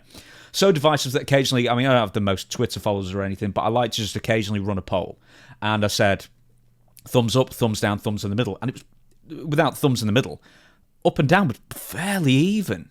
And these are people who follow me, so I imagine, I don't know if the big AEW watchers or more WWE on average, who they support or care about, who knows. The point is that it was very, very divisive, almost split down the middle. And quite a few of the reasons for it were the weapons used. It was an unsanctioned, quote-unquote, unsanctioned cage match, with a referee and a referee stoppage finish, but featuring a bunch of weapons that similarly has divided opinions of their users. So they used a staple gun, something that's been, your CZWs and stuff for over 20 years now. It's not shocking as it once was. I think it made it onto WWE programming with ECW One Night Stand, I believe. But let's get to some of the stuff that we don't see so often. So one, they used a splinter of wood at one point. And then, more importantly, we're going to be talking about the following three things. They used a cinder block to take bumps on, essentially. Oh, yeah. It's hard to find some of these clips. It's so weird. Maybe they just didn't want the liability and that they've been taking some down. I know in the first 24 to 48 hours, there's clips in the shows and the matches are up, but then they take them down. I've dealt with Don Stevens personally, so I know Don Stevens is working overtime.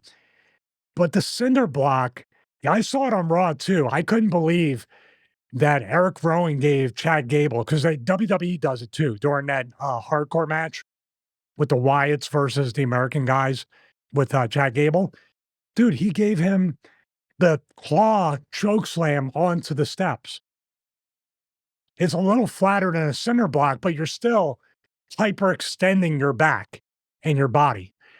A cinder block, I don't know. And you have a note here about that we're going to get to the chair.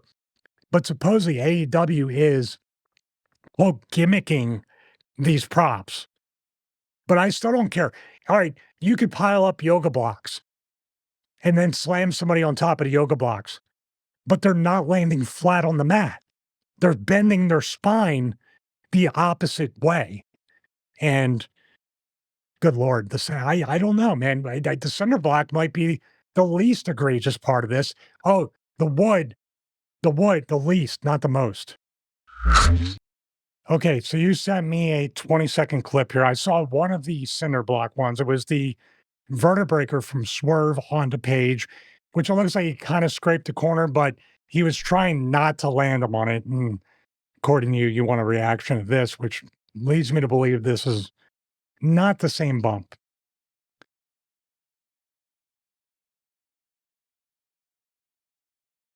Oh, jeez. What?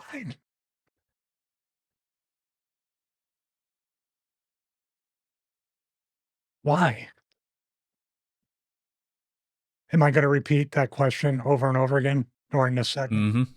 No one is going to give you an answer. But so for people, this is Don Stevens' vision. Obviously, we're not going to use it. We'll probably use some AEW stuff in the future, but at the moment, I just can't be dealing with the issues. Okay, so tell us what happened and who landed on what. Do you want me to break down and analyze this? Yeah. Somebody was in the back, or two guys were in the back, in this case, possibly, and said the famous last words that any wrestler overhearing it considers them famous last words. There's two different phrases. Hey, you know what would be cool? Hey, you know what no one ever does? Famous last words. Nothing good comes out of those two phrases. And then when you say, hey, wouldn't it be cool if we used a cinder block for? Stop it right there. Hey, wouldn't it be good? Hey, you know what? There's a syringe over there. Can you open your mouth? No, stop it. In other words, what I'm looking at from the clips I saw, the cage was just for aesthetics. The cage wasn't a weapon. Everything else, you might as well just had it. You might as well have not impeded the vision of the crowd and the people watching the pay-per-view because you didn't use the cage, the psychology of the cage as a weapon at all.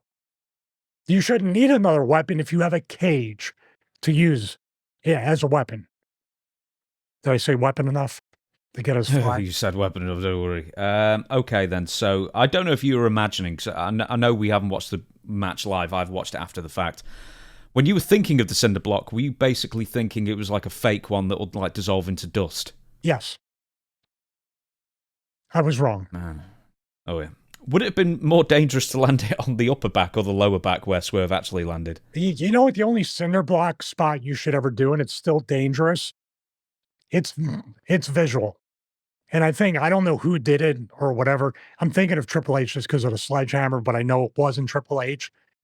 You put the cinder block. Oh, I think they did it in ECW with New Jack or somebody else with a cinder block, maybe balls and axle, if I could recall correctly.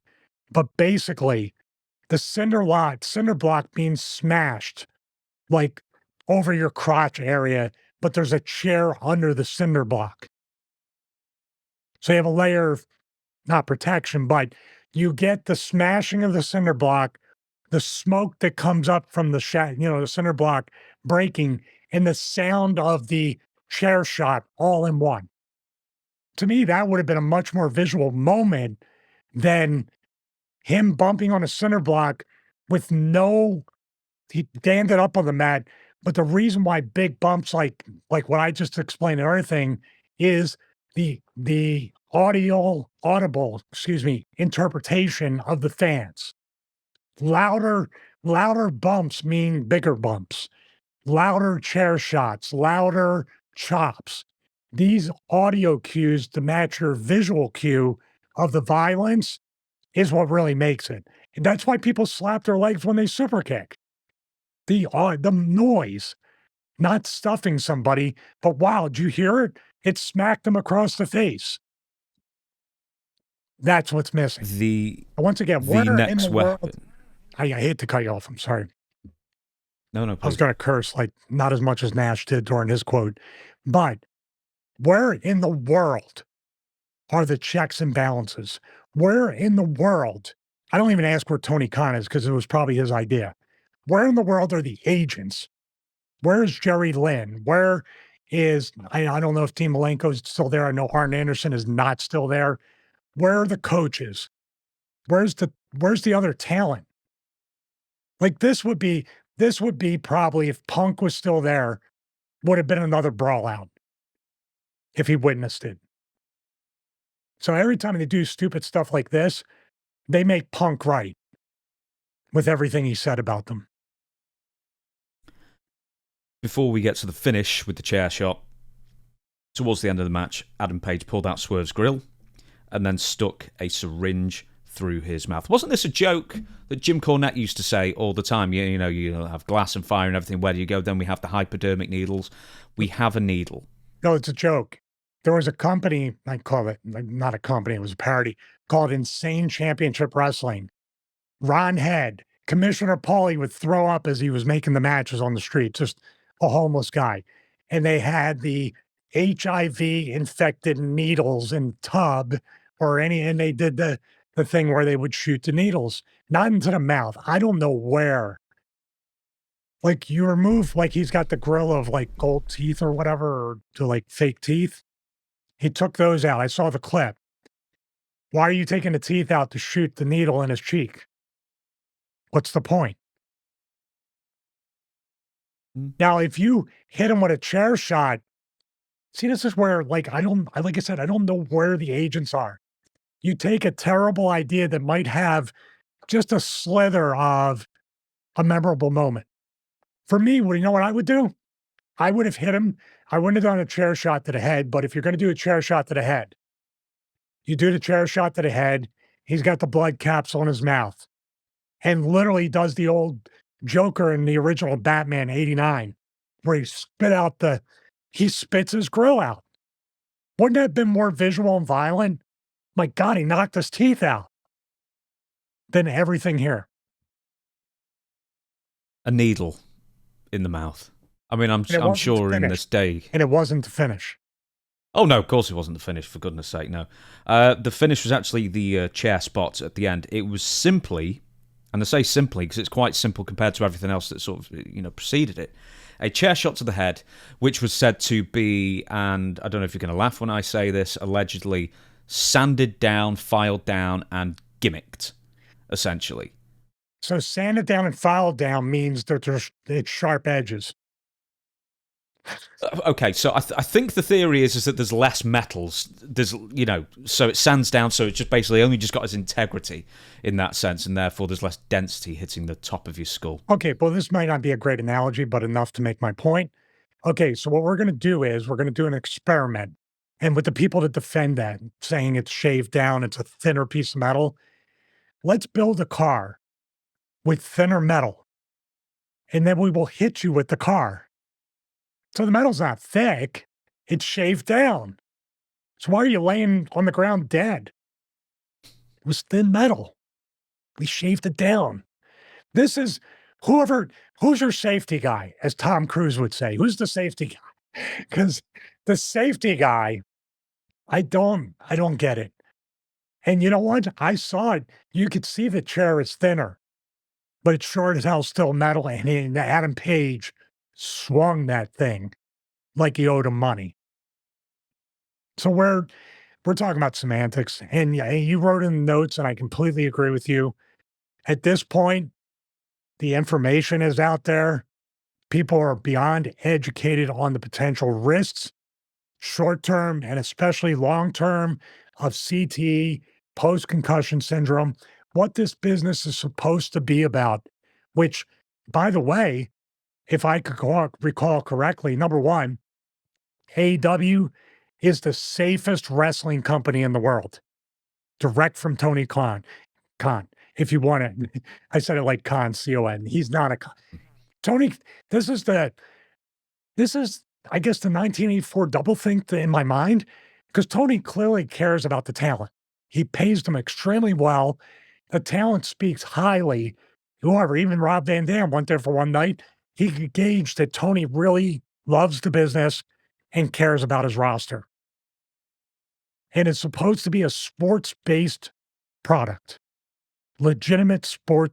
I can't even finish it because it has no credibility. what we're witnessing here is, dare I say it, and you could say, here it goes again. You wrestled in ECW. You're damn right. And you know what I was? For the most part, I was a comedy act. I was a sports entertainer. I was sharpening my skills to go to WWE because that's where I wanted to go. Just like anybody should have back then. I wanted to be an entertainer because this physical stuff, I'm not going to last. This stuff here, even the pay-per-view name, James. I said this yesterday on Russo's show. You have a pay-per-view or a TV special. Yeah, these spots they're egregious no matter what. But we talked about identity and psychology during the Logan Paul Nash thing. What's the identity of All Out? Oh, we're going to go all out? Okay. What about your special or your pay-per-view called Blood and Guts? If you're ever going to do it, wouldn't you do it on that show? You shouldn't do it at all, but you don't understand the psychology of the actual show and what it's supposed to be about. So I don't get it. And we talk about memorable moments with Logan Paul and Kevin Nash. I want somebody out there to tell me a month from now everything that happened in that cage match. I want you to recall 50% of these spots 1 month from now. Some might be able to do it, but I guarantee you most people won't care and won't remember. What are your thoughts? Well, because you mentioned the psychology of it. One, what was the point of having a cage match? Perfect. The weapon shots themselves, apart from the syringe, weirdly for me, I'm not afraid of needles at all. That just weirds me out to the point that I can't watch it. I don't want to watch it. It puts me off. The cinder block thing is, geez, that's terrible. The chair shot to the head, they've gimmicked it enough, and I don't know. I'm not clutching my pearls, kind of thing over this. Yeah, but your brain doesn't know that it's a thinner piece of metal. Yeah. Your brain is still going to butt up against your skull. You're still going to get compressed like this. There's a whole lot that can go wrong. So, I don't know. But there's so many in the same match. We had to talk about four. If everything is a moment, nothing's a moment. Exactly. There were 4 different moments with weird weapon spots that you don't see, like 1 splinter of wood, 2 cinder block, 3, I have to read it here, the needle in the mouth for the chair shot. What's the transition? We'll go from here to here. And by the way, I give them credit. The chair shot they did with Jack Perry was a tribute to the chair shot heard around the world that we did a Smartport segment on. The splinter of wood, my guess is it's a callback to Starrcade 85, Magnum TA, Tully Blanchard, I Quit match, broke the chair and tried to stab him with the chair. It was along that line, right? Mm-hmm. These are all the cinder block in itself. I can't believe it. If you want to put this in the title, the psychology of the cinder block. The real thing with the cinder block is the cinder block disintegrating, not bumping on it, right? Smashing the cinder block is like he hit him so hard that the cinder block smashed. The cinder block didn't sell a damn thing. The cinder block knew less about selling than Logan Paul. There's 4. There's 4 in the same match. In a cage match where the cage doesn't really play much of a thing into it. But really, because I did write this in the show notes, and I'll just sort of expand on it slightly, is that you can't legislate stupidity, that Jesse Ventura said once, and I think it's a great line. If people have all the information that they need to know about CT and head trauma and stuff like that, and to be honest, how many thousands of people go into boxing, mixed martial arts, American football, rugby, stuff like that, people are just going to want to be violent or just get into hard-hitting sports. And it's sort of as simple as that. So you can't legislate against all... I mean, you could, but it's never going to happen. You can't legislate over people who just want to be physically active or do very physical, violent stuff. It's not like the cast of Jackass. People are, petitioning them, to stop doing all the crazy stuff in case they get injured. Hey, people want to see injuries. People want to see people get hurt. That's part of the entertainment of it. It's more, I think, what was egregious about the match was that there were so many dangerous things that, as you said before, when everything's a memorable moment, nothing is. Yeah, I mean, there's a lot to unpack with what you just said right there. And you know what? I was a part of that whole thing with the counterculture movement with ECW and the the I'll show you, you'll see type of mentality that if you tell me not to do it, now I'm quadrupling down on doing it. And I understand that. I understand the chip on your shoulder, trying to prove something. Both these guys are really good workers, really good young workers with, at this point, maybe not as much career ahead of them as they should have. And that's all we're saying. And I know Adam Page says he doesn't need advice from anybody. He doesn't. Swerve was actually, when I did a seminar at the CZW school many, many years ago. And it was Sean Strickland, I believe, back then. Swerve was there, I believe. Someone told me he was part of that. He has a decent mind for the business and wants to learn.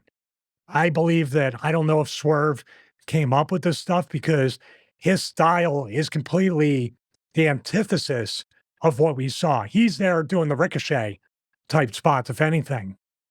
But this is so against his identity and his psychology. So I don't know if this was a Tony Khan thing, if it was Adam Page, who apparently doesn't listen to anybody. And that's cool because you can stop listening and do it your own way.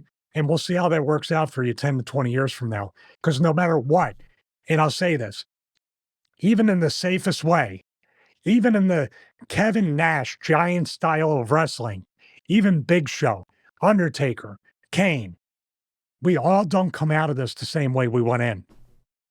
But I feel like people like me probably have a higher percentage of being almost whole compared to what we're seeing now, if they get to be 52.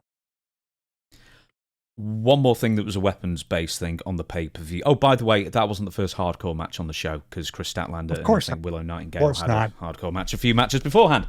So, one more thing I wanted to mention was that Bryan Danielson, AEW champion, was turned on by the Blackpool Combat Club. And Jon Moxley, apparently, he's a very big Terry Funk fan, is Jon Moxley, and this was straight out of the Terry Funk playbook. He put a plastic bag on Bryan Danielson's head and sort of, rather than choke him out, suffocated him. All in a working sense, of course, but I always think, crikey, you're breathing heavy, you're out in front of a load of people. How long can you hold your breath for? But anyway. Well, he does Terry Funk made dark chambers, so it's kind of the same thing. Fair enough then. Terry Funk made this spot famous for a generation of fans, like 89 or something like this. I don't know how many people know this, but in the early days of ECW, Shane Douglas did the same thing against, for the life of me, I can't remember. But I know that Shane Douglas did also do this in ECW. Terry Funk had to go on television and apologise, on WCW television, and apologise for that spot shortly afterwards because Turner received so many complaints because, kids are watching this. This was on pay-per-view, that's the only real difference. And also the average viewing age is a lot older, skews a lot older, and there's not as many kids watching. But there was a lot of outrage in 89. Not so much outrage now. I want to get your take on maybe why that was and what you think about the spot overall. Well, the Terry Funk one in WCW, I believe it was starting the angle where Ric Flair put the plastic bag over him, and then they had one of the most amazing I Quit matches in history at Clash of Champions in Troy, New York. That there, Swerve and Adam Page could have took they love doing the Brett Shaw match like FTR will recreate it, or they should have recreated that match in a cage. It was perfect. That was a fight. That was really, really cool. What do I think about him apologizing? It had to be done. Not the apology, but what do you think about it being done in 2024 when it outraged so many in 35 years ago? Okay, what's the identity of the Blackpool Fighting Club? Is it the Blackpool Shopping Bag Club? The Blackpool Plastic Bag Club? No, they're shooters. They're MMA people. So why are you not breaking his leg? Or doing something an MMA person would do? You can literally choke him out yourself without using the bag. What does the bag signify? Except you saw Terry Funk do it. That's where I go back to Nash. Nash, Raven, they will use the scientific method to say, wow, this is really cool, but okay, why am I doing this? Okay, why would I pull a plastic bag out? Why would I want to suffocate them? What's the payoff? What are we doing after that where they get back at me? Are they going to choke me with a bag? because I don't like that. I don't want that. I don't feel good. And as we got to think too, as a worker, would I be comfortable having this done to me? You got to figure it all out. And I'll tell you, 90% of the time, you're going to say no in the end, or pivot or alter it or switch a weapon or the segment. I think they start and end with, wouldn't it be cool to do this? Or I saw this and it hasn't been done in so long. Not knowing that, by the way, I got to say this on a larger, like big picture type of look at this. Why are you making these decisions when your entire future media deal is in the balance, or more specifically, imbalanced, because you're not getting the money that you want? WBD is not looking like they're super interested, and stuff like this is not going to convince them. So you're saying a needle in the cheek? Never mind. Okay, well, I mean, say, why was a bag introduced by John Moxley? Okay, well, why was a bag introduced with Terry Funk then? Well, because Terry did it in Japan, I guess, or something, or whatever. There's no reason, no matter what. But also, isn't Moxley kind of hinting at Shane McMahon's coming in, or there's people that the invasion thing? There's been some. It's all speculation. I'm saying these are two different things. These are two different types of focus. He's cutting promos talking about this. Now they're turning on Daniel Bryan. Now you're like, well, I don't know which question I need answered. Do you see the confusion? Like you said, if everything is a moment, now you have two very, how should I say, two mysterious things that are full of mystique that require answers. The attention span of people are not going to remember both equally.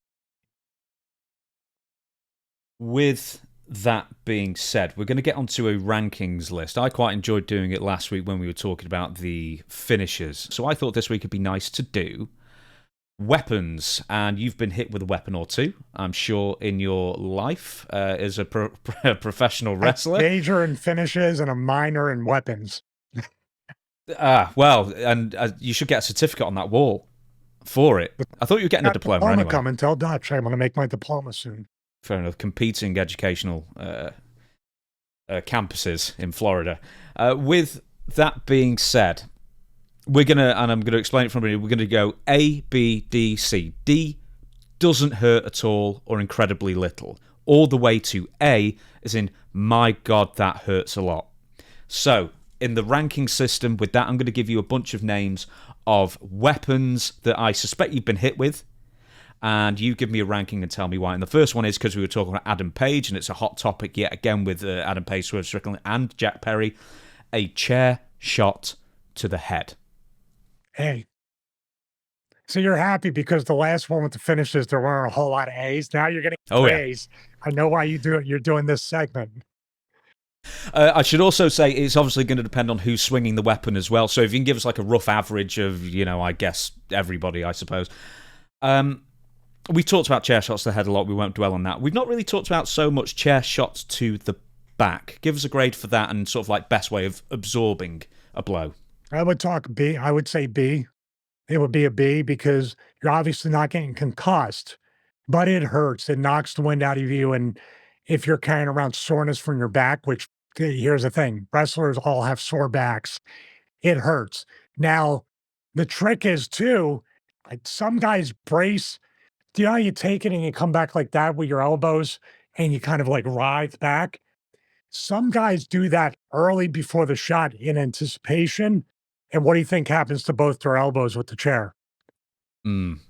That's the other thing that can happen is if you get clipped with a chair shot, like if you're, the famous thing where you're laying on your stomach and they're hitting you in the back, but they're hitting the mat, but you start to roll over and they start swinging.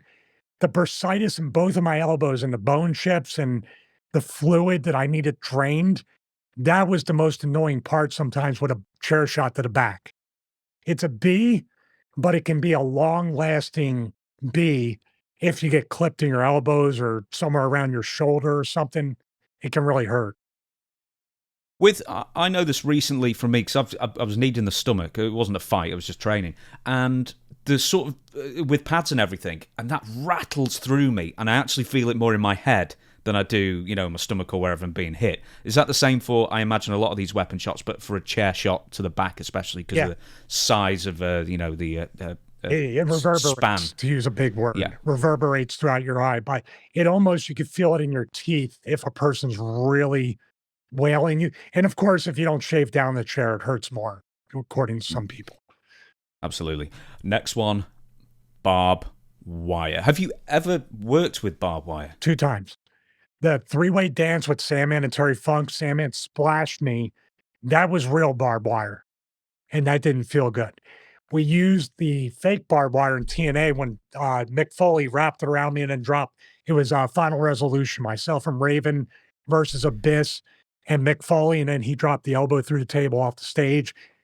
That still scratched me, even though it wasn't real barbed wire, because he started, I'm trying to move, but the Sandman splash and the way I saw that, I just went, oh, it was like the Wicked Witch. I just went down into a puddle on the apron, but it hurts. And you know what?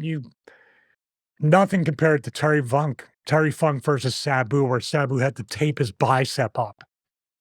So there's 3-pronged, 2-prong, and then there's prop barbed wire, from what I understand. 2-prong is there if you need it, but you try to spread them out. That third barb in the barbed wire is what usually sticks everybody. But it's real. I'd rather go with the plastic barbed wire. I was going to ask you exactly. Is it because like WCW was always said it was rubber tipped barbed wire? Yes. But yeah. So it was rubber tipped essentially. So the wires are actually soft rather than like sharp plastic. Yeah, but I was still scraped up, and I'm like, how did this happen? Well, give us a grade for both. Oh, hey, barbed wire's an A. Fake barbed wire's like a D, because you're not hurt. You just get a little scraped. Next one is thumb tacks. And also, I don't know if you've ever worked with anything like, 'cause I was talking to you off air that, I was at All In last year and they used like glass and, the clear glass on a canvas. You couldn't even tell what it was. And I'm sure that hurt a lot. But have you ever worked with anything similar to thumbtacks, like glass, like Lego or whatever? I don't know. Both. I've taken choke slam, black hole slam from the Abyss into the thumbtacks. It is the most nauseating. It's like a near out of body experience. It's nauseating. So it's an A right there. So, our backup, if that didn't work, was the syringe in the mouth and he would take my gold teeth out, but we didn't need to go that far. What was the other one? Like Lego or glass, shards of glass or whatever. Glass. Here's an interesting story. I had a match. I call it my last match. November 2nd, 2019. It's on my YouTube channel. Myself versus PJ Hawks, Luke Hawks' son. He had just turned 21 that day. So I asked Luke, can you bring a prop beer bottle? Because there's psychology right there.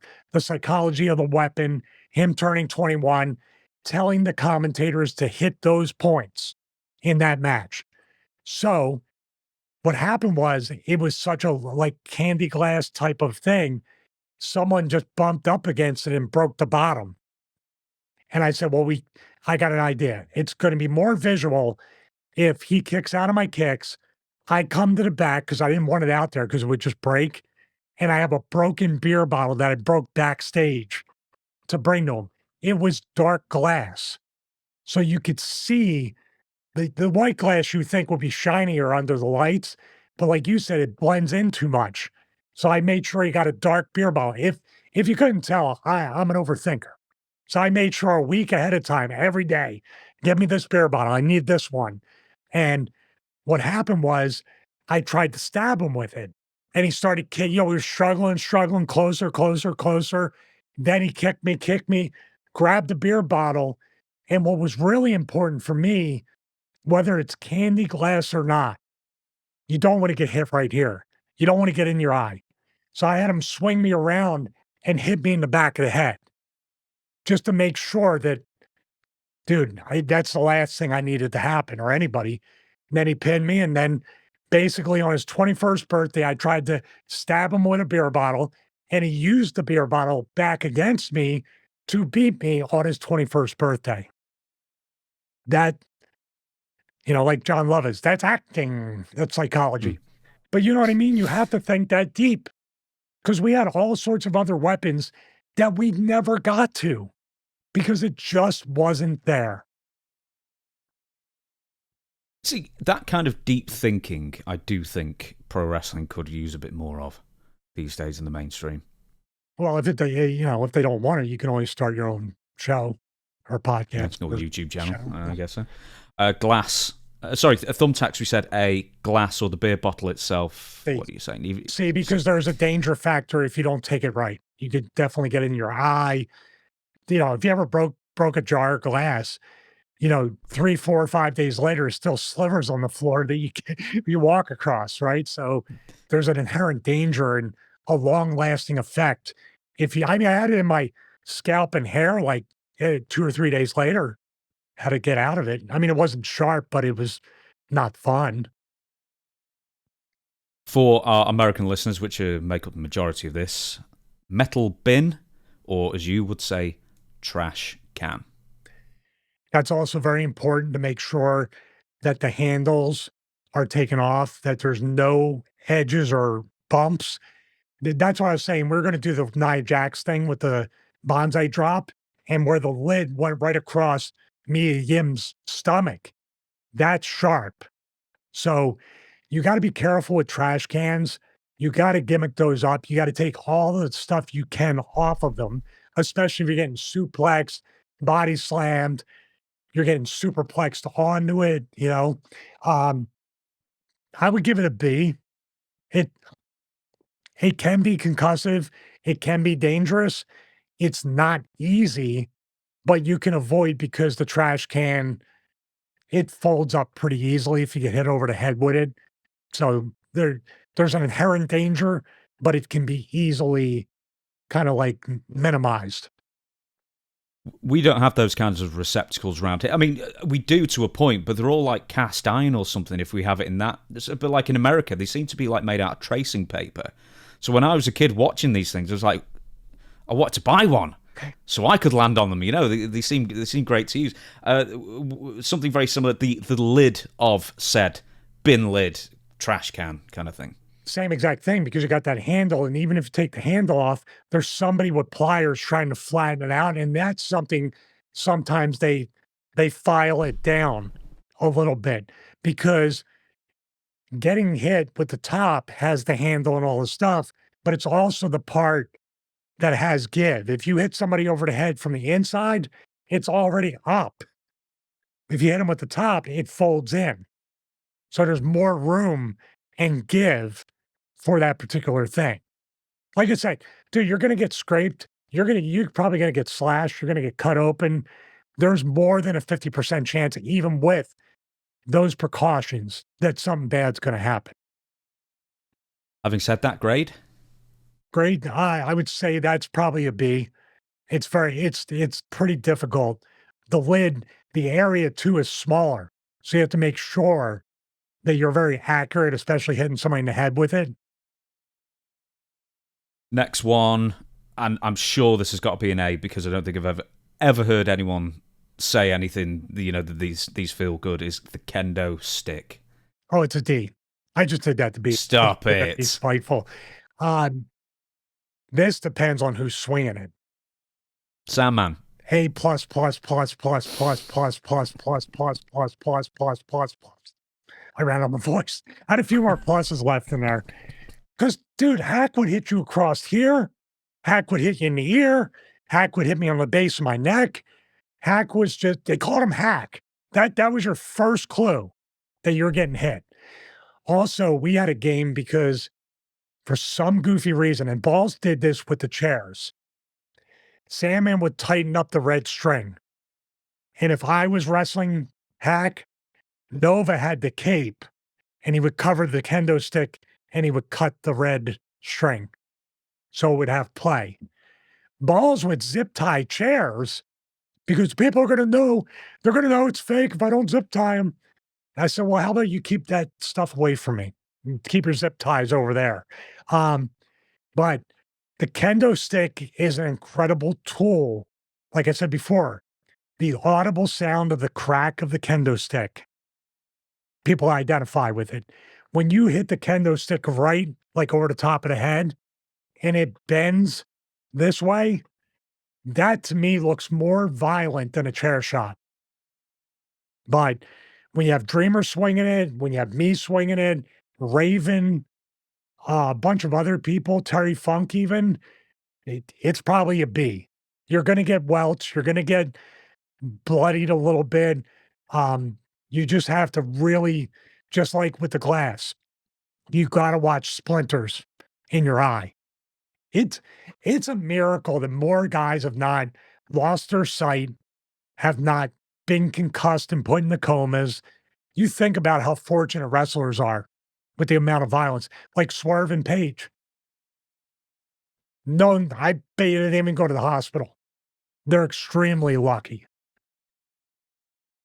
Baseball bats. Now, I'm presuming you've never been hit full force with a real baseball bat, but have you ever worked with like a rubber or otherwise gimmicked fake? No, but I think the Sting stuff, there's psychology, there's identity.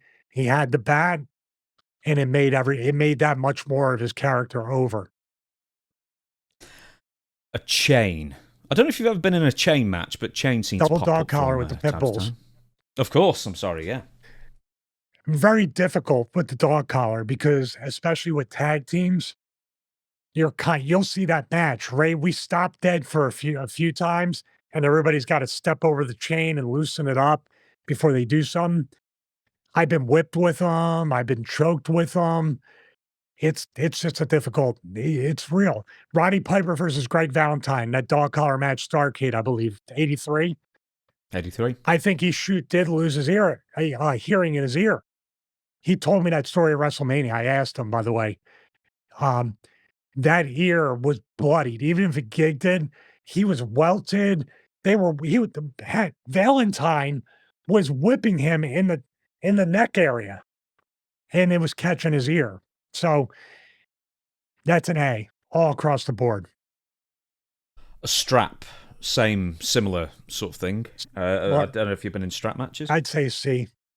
You're going to get welded up. It's pretty safe. You're going to get the back, the chest. You're going to wrap it around your mouth, kind of like barbed wire, wrap around the mouth type deal. You're going to get choked. You're going to do the hangman spot. But essentially, all the strap matches are in a single dog collar most times is dragging and the corners. That's really all it is. Next one, belt shot. So obviously it's going to depend hugely on the person giving it to you more than most. And it depends on the actual belt. The old ECW tag belts were like 35 pounds, not the replica that I have in the thumbnail. They were monstrous. They reminded me of the big gold belt in WCW. The problem with the belt shots is that they're trying to graze your head and not just take your head off like a chair shot. But there's so many bumps in the engraving that you always get cut on the graze. You're almost better just getting your hands up, and you see a lot of that. But when someone crowns you with it, there's so much detail and so much like levels of the engraving, you're getting cut no matter what. There's a story with Dutch. He said when he was tag teaming with Dr. D, Dave Schultz, some guy like rushed him from the ring, and he used one of those belts that had like an entire eagle motif actually sticking out from it. And basically, I believe on that video, some people saying that they were family members with the guy said, well, basically that ruined his entire life. Basically, he had health issues, physical health issues for the rest of his life from that belt shot that Dr. D gave him. So, I mean, that'd be an A as well. For a belt shot, for a heavy belt and then a light belt, I guess, if you average out all the times. Well, the heavy and the light doesn't matter as much as the fact of what you just said. The things are sticking out, so I would give it a B. Okay. You're not going to get knocked out, but you're going to come out of it scathed, no matter what. Crutch. Crutch over the back is probably a C. You're going to feel it. It's not going to hurt. When you take it across the chest, that's a B. Because normally you're going to get it here, sternum, solar plexus. You're not just getting it in your chest. The reverberation, as you said. light tube. I don't know if you ever worked with one. Never. But I would We'll get rid of that one then. I would call that an A for being stupid, because so much can go wrong, not just the whatever mercury or chemicals that are in the light tubes. Argon or something like that. I can't remember. Next one, ladder. I guess this would matter on what kind of ladder you have as well, because I've seen some matches where they've used some really flimsy ladders that sort of buckle and, made out of aluminium, as I would say, aluminum, as you would say, and then other ones that are more well used now that, proper steel affairs. Well, it depends on what you do. If somebody, we did a lot of ladder spots on a three-way dance with Sandman and Terry. We did a lot of cool stuff. Sandman did the thing off the top rope where he dropped it down on my back. That felt okay, but it still hurt. The trouble you get into is when somebody wants to do a frog splash, somebody wants to do a senton threat, you're under it. Getting hit with it's one thing, but when you're trapped and somebody's splashing you, Rob with the rolling thunder, you're trying to get your arm up here, but you just don't know. You're going to get banged up. So that's an A. I think it's an A no matter what. Staple gun. You never had a staple gun, have you? Never. Or a syringe in Never mouth? had a staple gun. Okay, we'll move that one. All right, have you ever been hit with a street sign? Yes. Oh, Dreamer, yeah. Got hit with a street sign, lots of stop signs. Got DDT'd on it, bunch of stuff. I would call it probably, if you get hit in the head, it's an A. If you hit anywhere else, it's a B. I'm going to get rid of that next one. It's not even worth mentioning. Have you ever been slammed on or had thrown upon you a stretcher? No. I've been Okay, on stretchers. I've been on stretchers. Have you ever worked with a fire extinguisher? Oh yeah, and I hit PJ with the fire extinguisher as well in that match. And the key to that was getting my hand over the butt of it, and I hit him here. Still, it was physical, but I hit him in the trap and kind of grazed as he bumped, so it looked good. But he hit me. He didn't know what to do. You got to watch the match. He hit me in the back. I sold, but then he didn't know what to do. And he just came across and he goes, and hit me in the chest. I was like, oh my God. And then he started choking. I was like, leave me alone. Get out of here. Oh dear, that sounds awful. If you protect somebody, it's like a C. You're gonna get like a back fist, if you're holding it. And if you hit somebody in the chest throat area, it's an A. Now, this isn't fair, really, to say, because we've done a video on this before, a barricade. But purely as pain, let's say if it doesn't break your neck. God. Well, I have no experience with not hurting. But I've taken ones where I've taken backdrops onto them in the ring where they're kind of, like a table. I would say there's just so much can go wrong with the guardrail. I know it definitely, if you're not taking like a body slam where someone's looking right where they're putting you, even a backdrop can be very dangerous. I know Crowbar loves to put it across from the apron to the thing. Stuff can go wrong there as well, where you can slide off, or you hit your back can hit the meat at the top or the bottom, where mine got it clipped in the back of my head. I would call it an A based on experience. Do you know what, right? After all these, we haven't had a D yet. We've had the opposite problem from the rankings. Hey, this is your favorite one because you wanted the A's so bad with the finisher. Oh, God, yeah. Dude, I wanted D's all across the board for this. I can't do it. I've actually scrubbed out tables. I think we'll talk about tables another time because I think that's going to be a longer affair. But we've got a few more here. Shopping cart. That's a tricky one because I love the spot where you're in the shopping cart and they ram you into the ring post. I did that against Jay Spade and Wildcat. And dude, my testicles reverberated from hitting the thing. But then there's a two-part problem. The first part is you hit and you're like Barney Rubbled with the shopping cart. But then, yeah, use that as a gift right there. But then the hardest part is, and this is like if you're a heel, the babyface feels like I'm going to ram them into it. And then if the shopping cart doesn't tip over, I'm just going to throw it over. So I got thrown over. My elbow hits the. I'm like, oh my! I'm selling nothing that hit. So I'm laying there, and I'm just like, oh my god! But what I always wanted to do, and I could never have the guts to do it. Raven versus Rhino hardcore match. I don't know which pay-per-view it was. I think it was a Backlash, I want to say. It's like Backlash 2001 or something, I think. The spear into the shopping cart. Now, I'm not a wide dude, but that's a tight window for me. Rhino must have been scraped to high heaven, but it was one of the, and then the chair shot. And see what I mean? The threat and the audio of violence. He never touched him with the chair. He hit the shopping cart, but the sound was so sickening.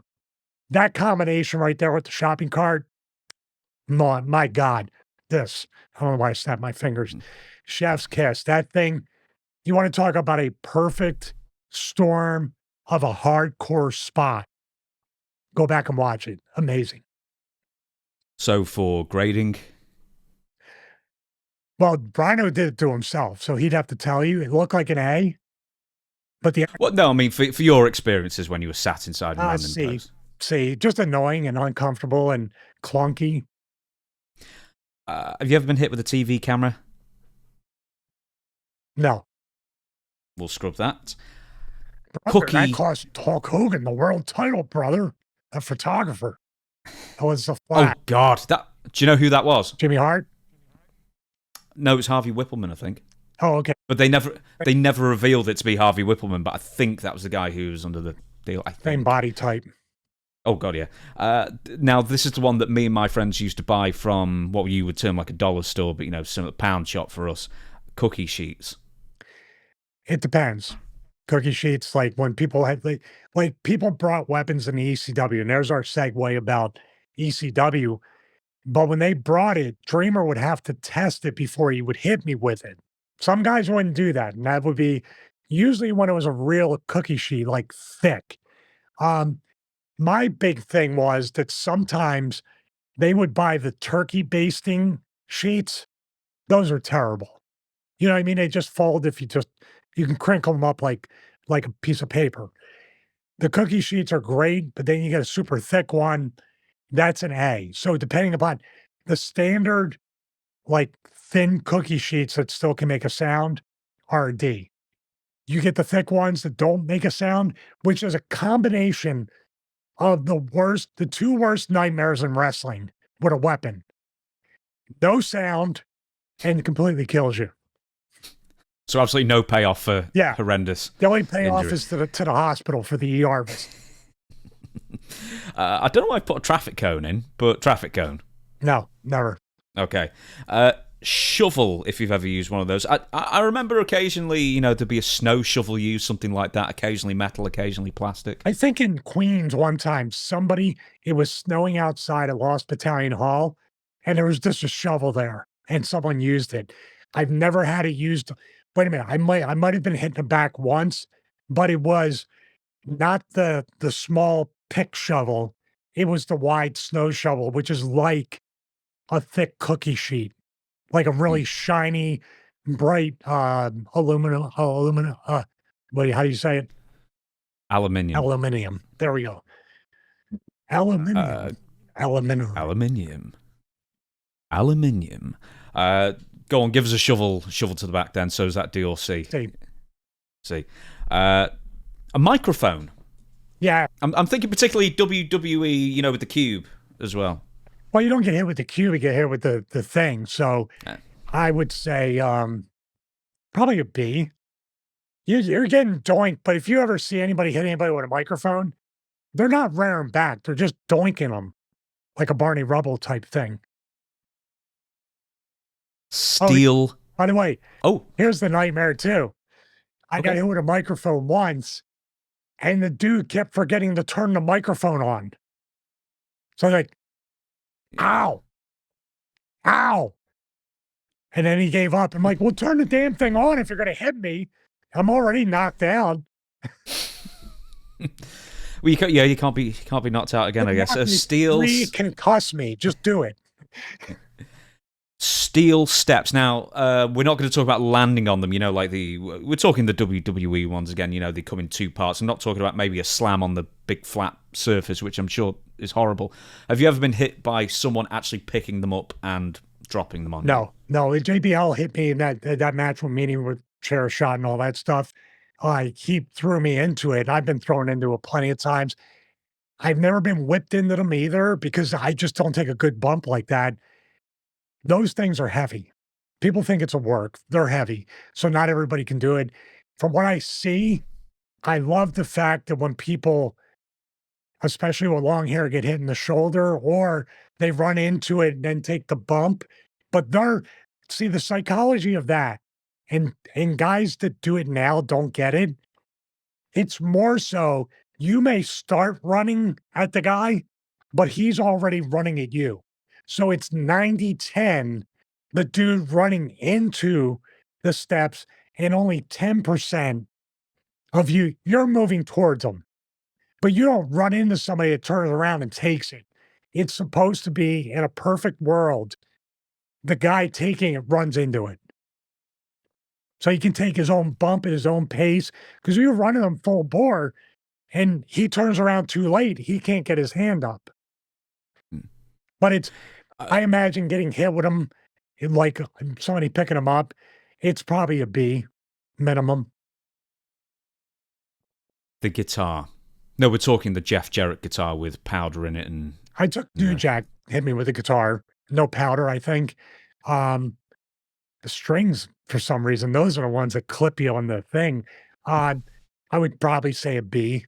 Could have a concussive. Yeah, like the story Jake Roberts tells about Honky Tonk Man, that they didn't gimmick the guitar, but then Honky Tonk says they gimmicked so much, he was telling people not to touch it, like the beer bottle story. I would say if it wasn't gimmicked, it's an A++. I'm going to leave out this next one because it just depends on the person punching. I was going to ask brass knuckles, but it's a punch, so it doesn't matter. I've only got two more left. A hockey stick. Yes, I got hit with a hockey stick, and I would say, gimmicked or not, it kind of hurts. You can't gimmick it too much because it'll just break apart. But I got hit in the back by New Jack with one. He would bring a hockey stick and all the other standard stuff. So I would call it a B. Because with those two, when you get hit, it'll hit over you, then fold and usually clip your elbow or some part of your arm, and you get that kind of like funny bone type injury. The last one we're going to save. We've actually got two, but we're going to save the last one for a whiteboard segment because you actually sent me a photo of you with the facial expression of someone who just got hit with it, but we'll save that for a minute. The last one I've got on this list is Timekeeper's Bell. Oh, yeah. I mean, one of my favorite spots is the old put the ring bell in between the legs and then ring it like the bowling ball spot. My favorite of all time. Dreamer I did it at Rome, Georgia. That video is up on my YouTube channel, the fitness one. And he gave it to me, then I gave it to him, and it broke. And I was just like, I stood there like, okay, well, and just threw it to the side. So here's a little Easter egg for you on that match. Neil Pruitt, remember, the following message has been brought to you by the New World Order. Neil Pruitt and Dave, it's still real to me, damn it, were on commentary. And guess what? I was like one guy, I go, Neil did a great job with play-by-play. And then the other guy kind of got outshined and wasn't as good. And then Dreamer told me, he's like, Stevie, wacko, that was Dave doing play-by-play. And so Dave did a great job. Of all people who gets kind of made fun of for that meme, he did an incredible job on commentary, dude. He did incredible. Neil did a decent job, but that kid outshined him. It was good stuff. On that basis, I was going to try and do some sort of segue by saying, well, speaking of outshining, but that doesn't really make sense. But speaking of maybe if we're not talking about light, we're talking about electricity, which is bright. And that is my segue too. 2009, I think we're saying here, Dr. Stevie is in TNA. And was it a match with Abyss where maybe the most painful weapon spot you ever took part in occurred? Yeah, pretty much outside of the guardrail. So this was July 2009. This was Dr. Stevie Abyss. I had tased him in a match against Kevin Nash, by the way. So gave him the taser. So once again, one weapon, long-term storytelling, long-term psychology, the callback, as they would say in improv. So I tased him probably a month or two before that, which in wrestling could be a lifetime. But we did the callback. I told Don West and Mike Tenay, please tell the story about that. Did we take? And they showed it in the package for the pay-per-view. By the way, I want to say is rest in peace, Don West, one of the greatest heel commentators in history. So good. He made Dr. Stevie what Dr. Stevie was with his commentary. He was giving the Dr. Stevie truth of why I did why I did what I did. And they made fun of him for being that hype man, Gem and 10 on the shopping network. But him as a heel commentator, dude, had such a great edge to him. And he's sorely missed as a performer and as a person. So it's just cancer just takes people way, way too early. Terrible. So now that I cheered everybody up, let's talk about the taser. So what we have here, let me see, got my new software. So what we have here is this. Let me see if I can bring it up, by the way. Okay, so what we have here is the end of our no disqualification match. By the way, I made it no disqualification as an advantage for me, but as a heel, it never quite works out. So what we have here is the end of the match. I have slow-mo on this new recording software. And what I'm going to do is I'm going to explain it step by step. So Abyss is eyeing up right here, eyeing up the taser that is right here. He's in the moment. He's basically saying the fans are telling him, use it, use it, use it. He looks around and looks down. That is a major part of why this worked. If he just picked it up and did it, the presentation, the anticipation, looking here at the taser shows he is going to use it. The fans had levels of reaction within that moment of use it, use it, use it. Look around, look down. The minute he made eye contact with the taser, they came up another level. So we're going to go forward a little bit here. Now, my positioning with my body, I have to take my time and eventually face the hard camera. But I can't rush and just sit there and wait. I got to fill in time. He gave me the black hole slam. He's beat me up. I'm bloody. So I'm staggering from my side, trying to get up right here.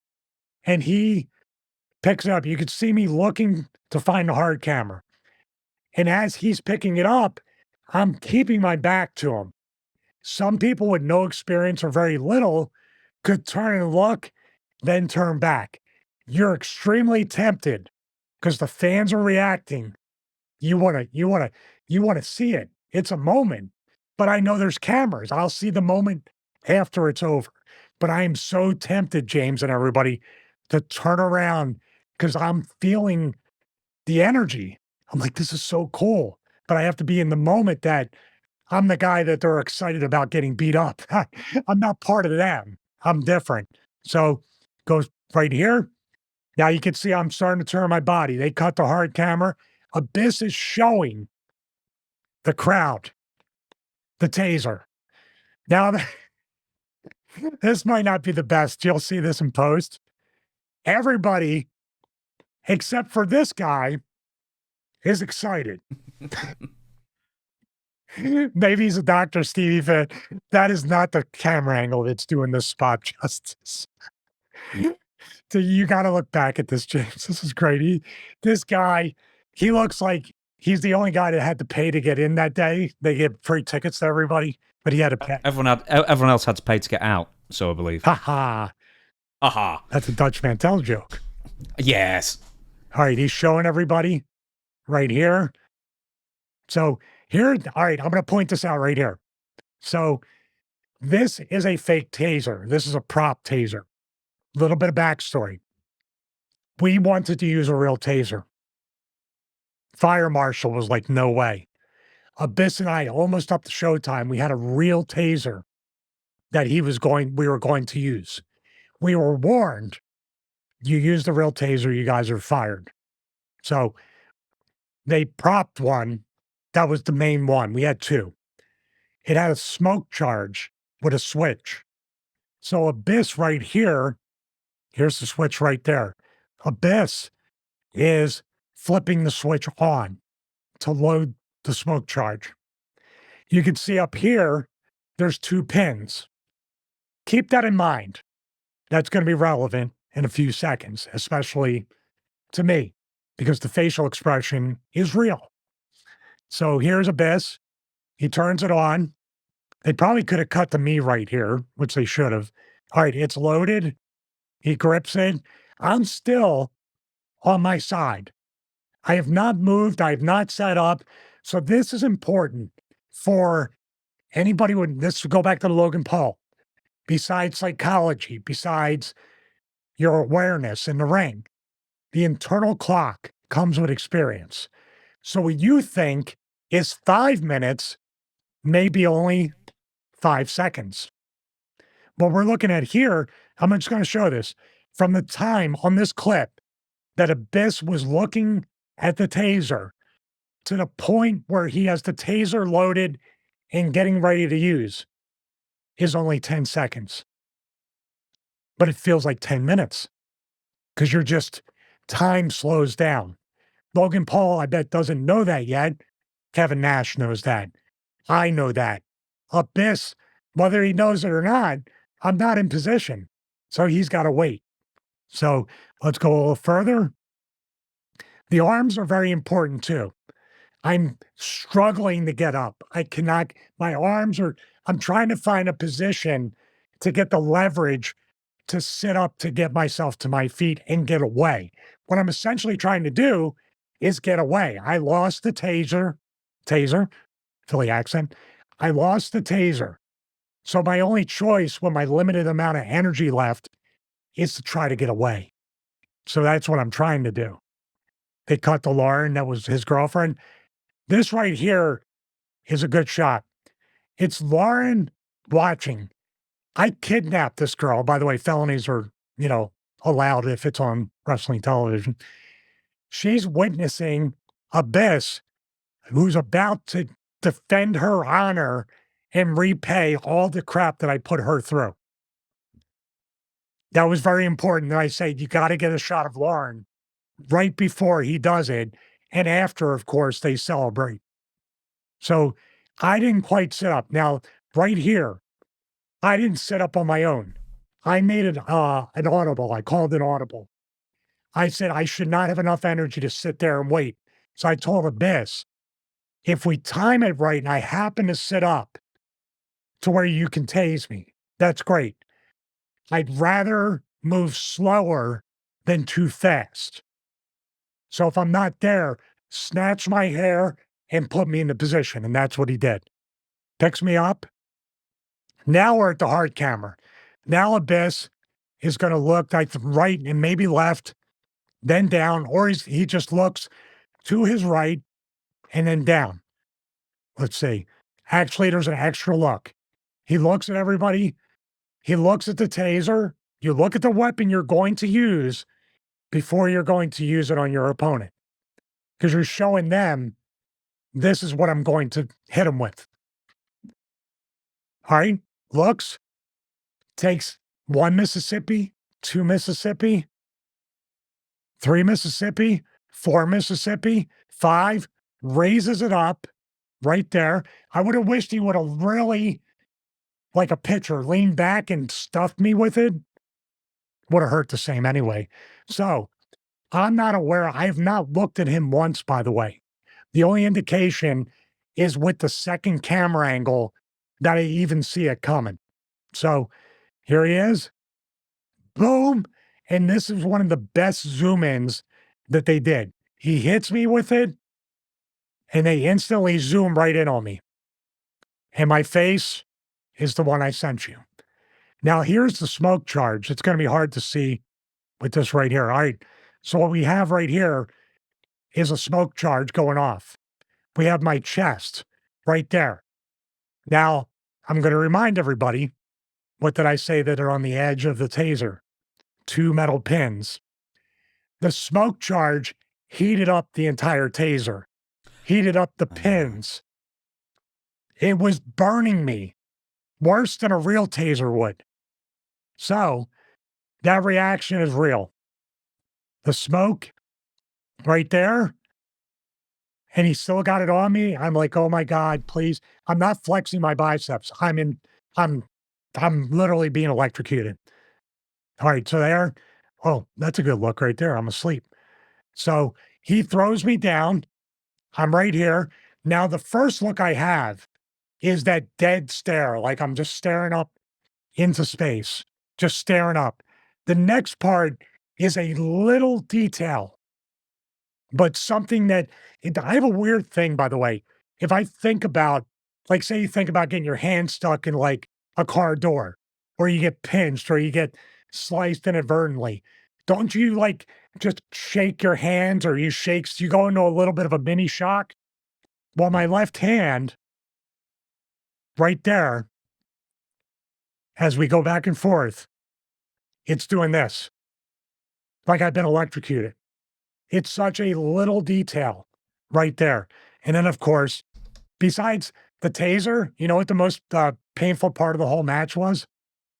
When Abyss pinned me, he was pushing down on my nose and mouth, suffocating me for 3 seconds.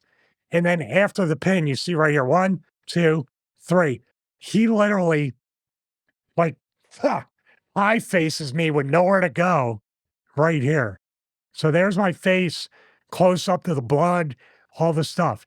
Now we're going to test out the software here. I'm going to add a video, the same one. And what I'm going to do is I'm going to show the angles, the different angles that we have right here.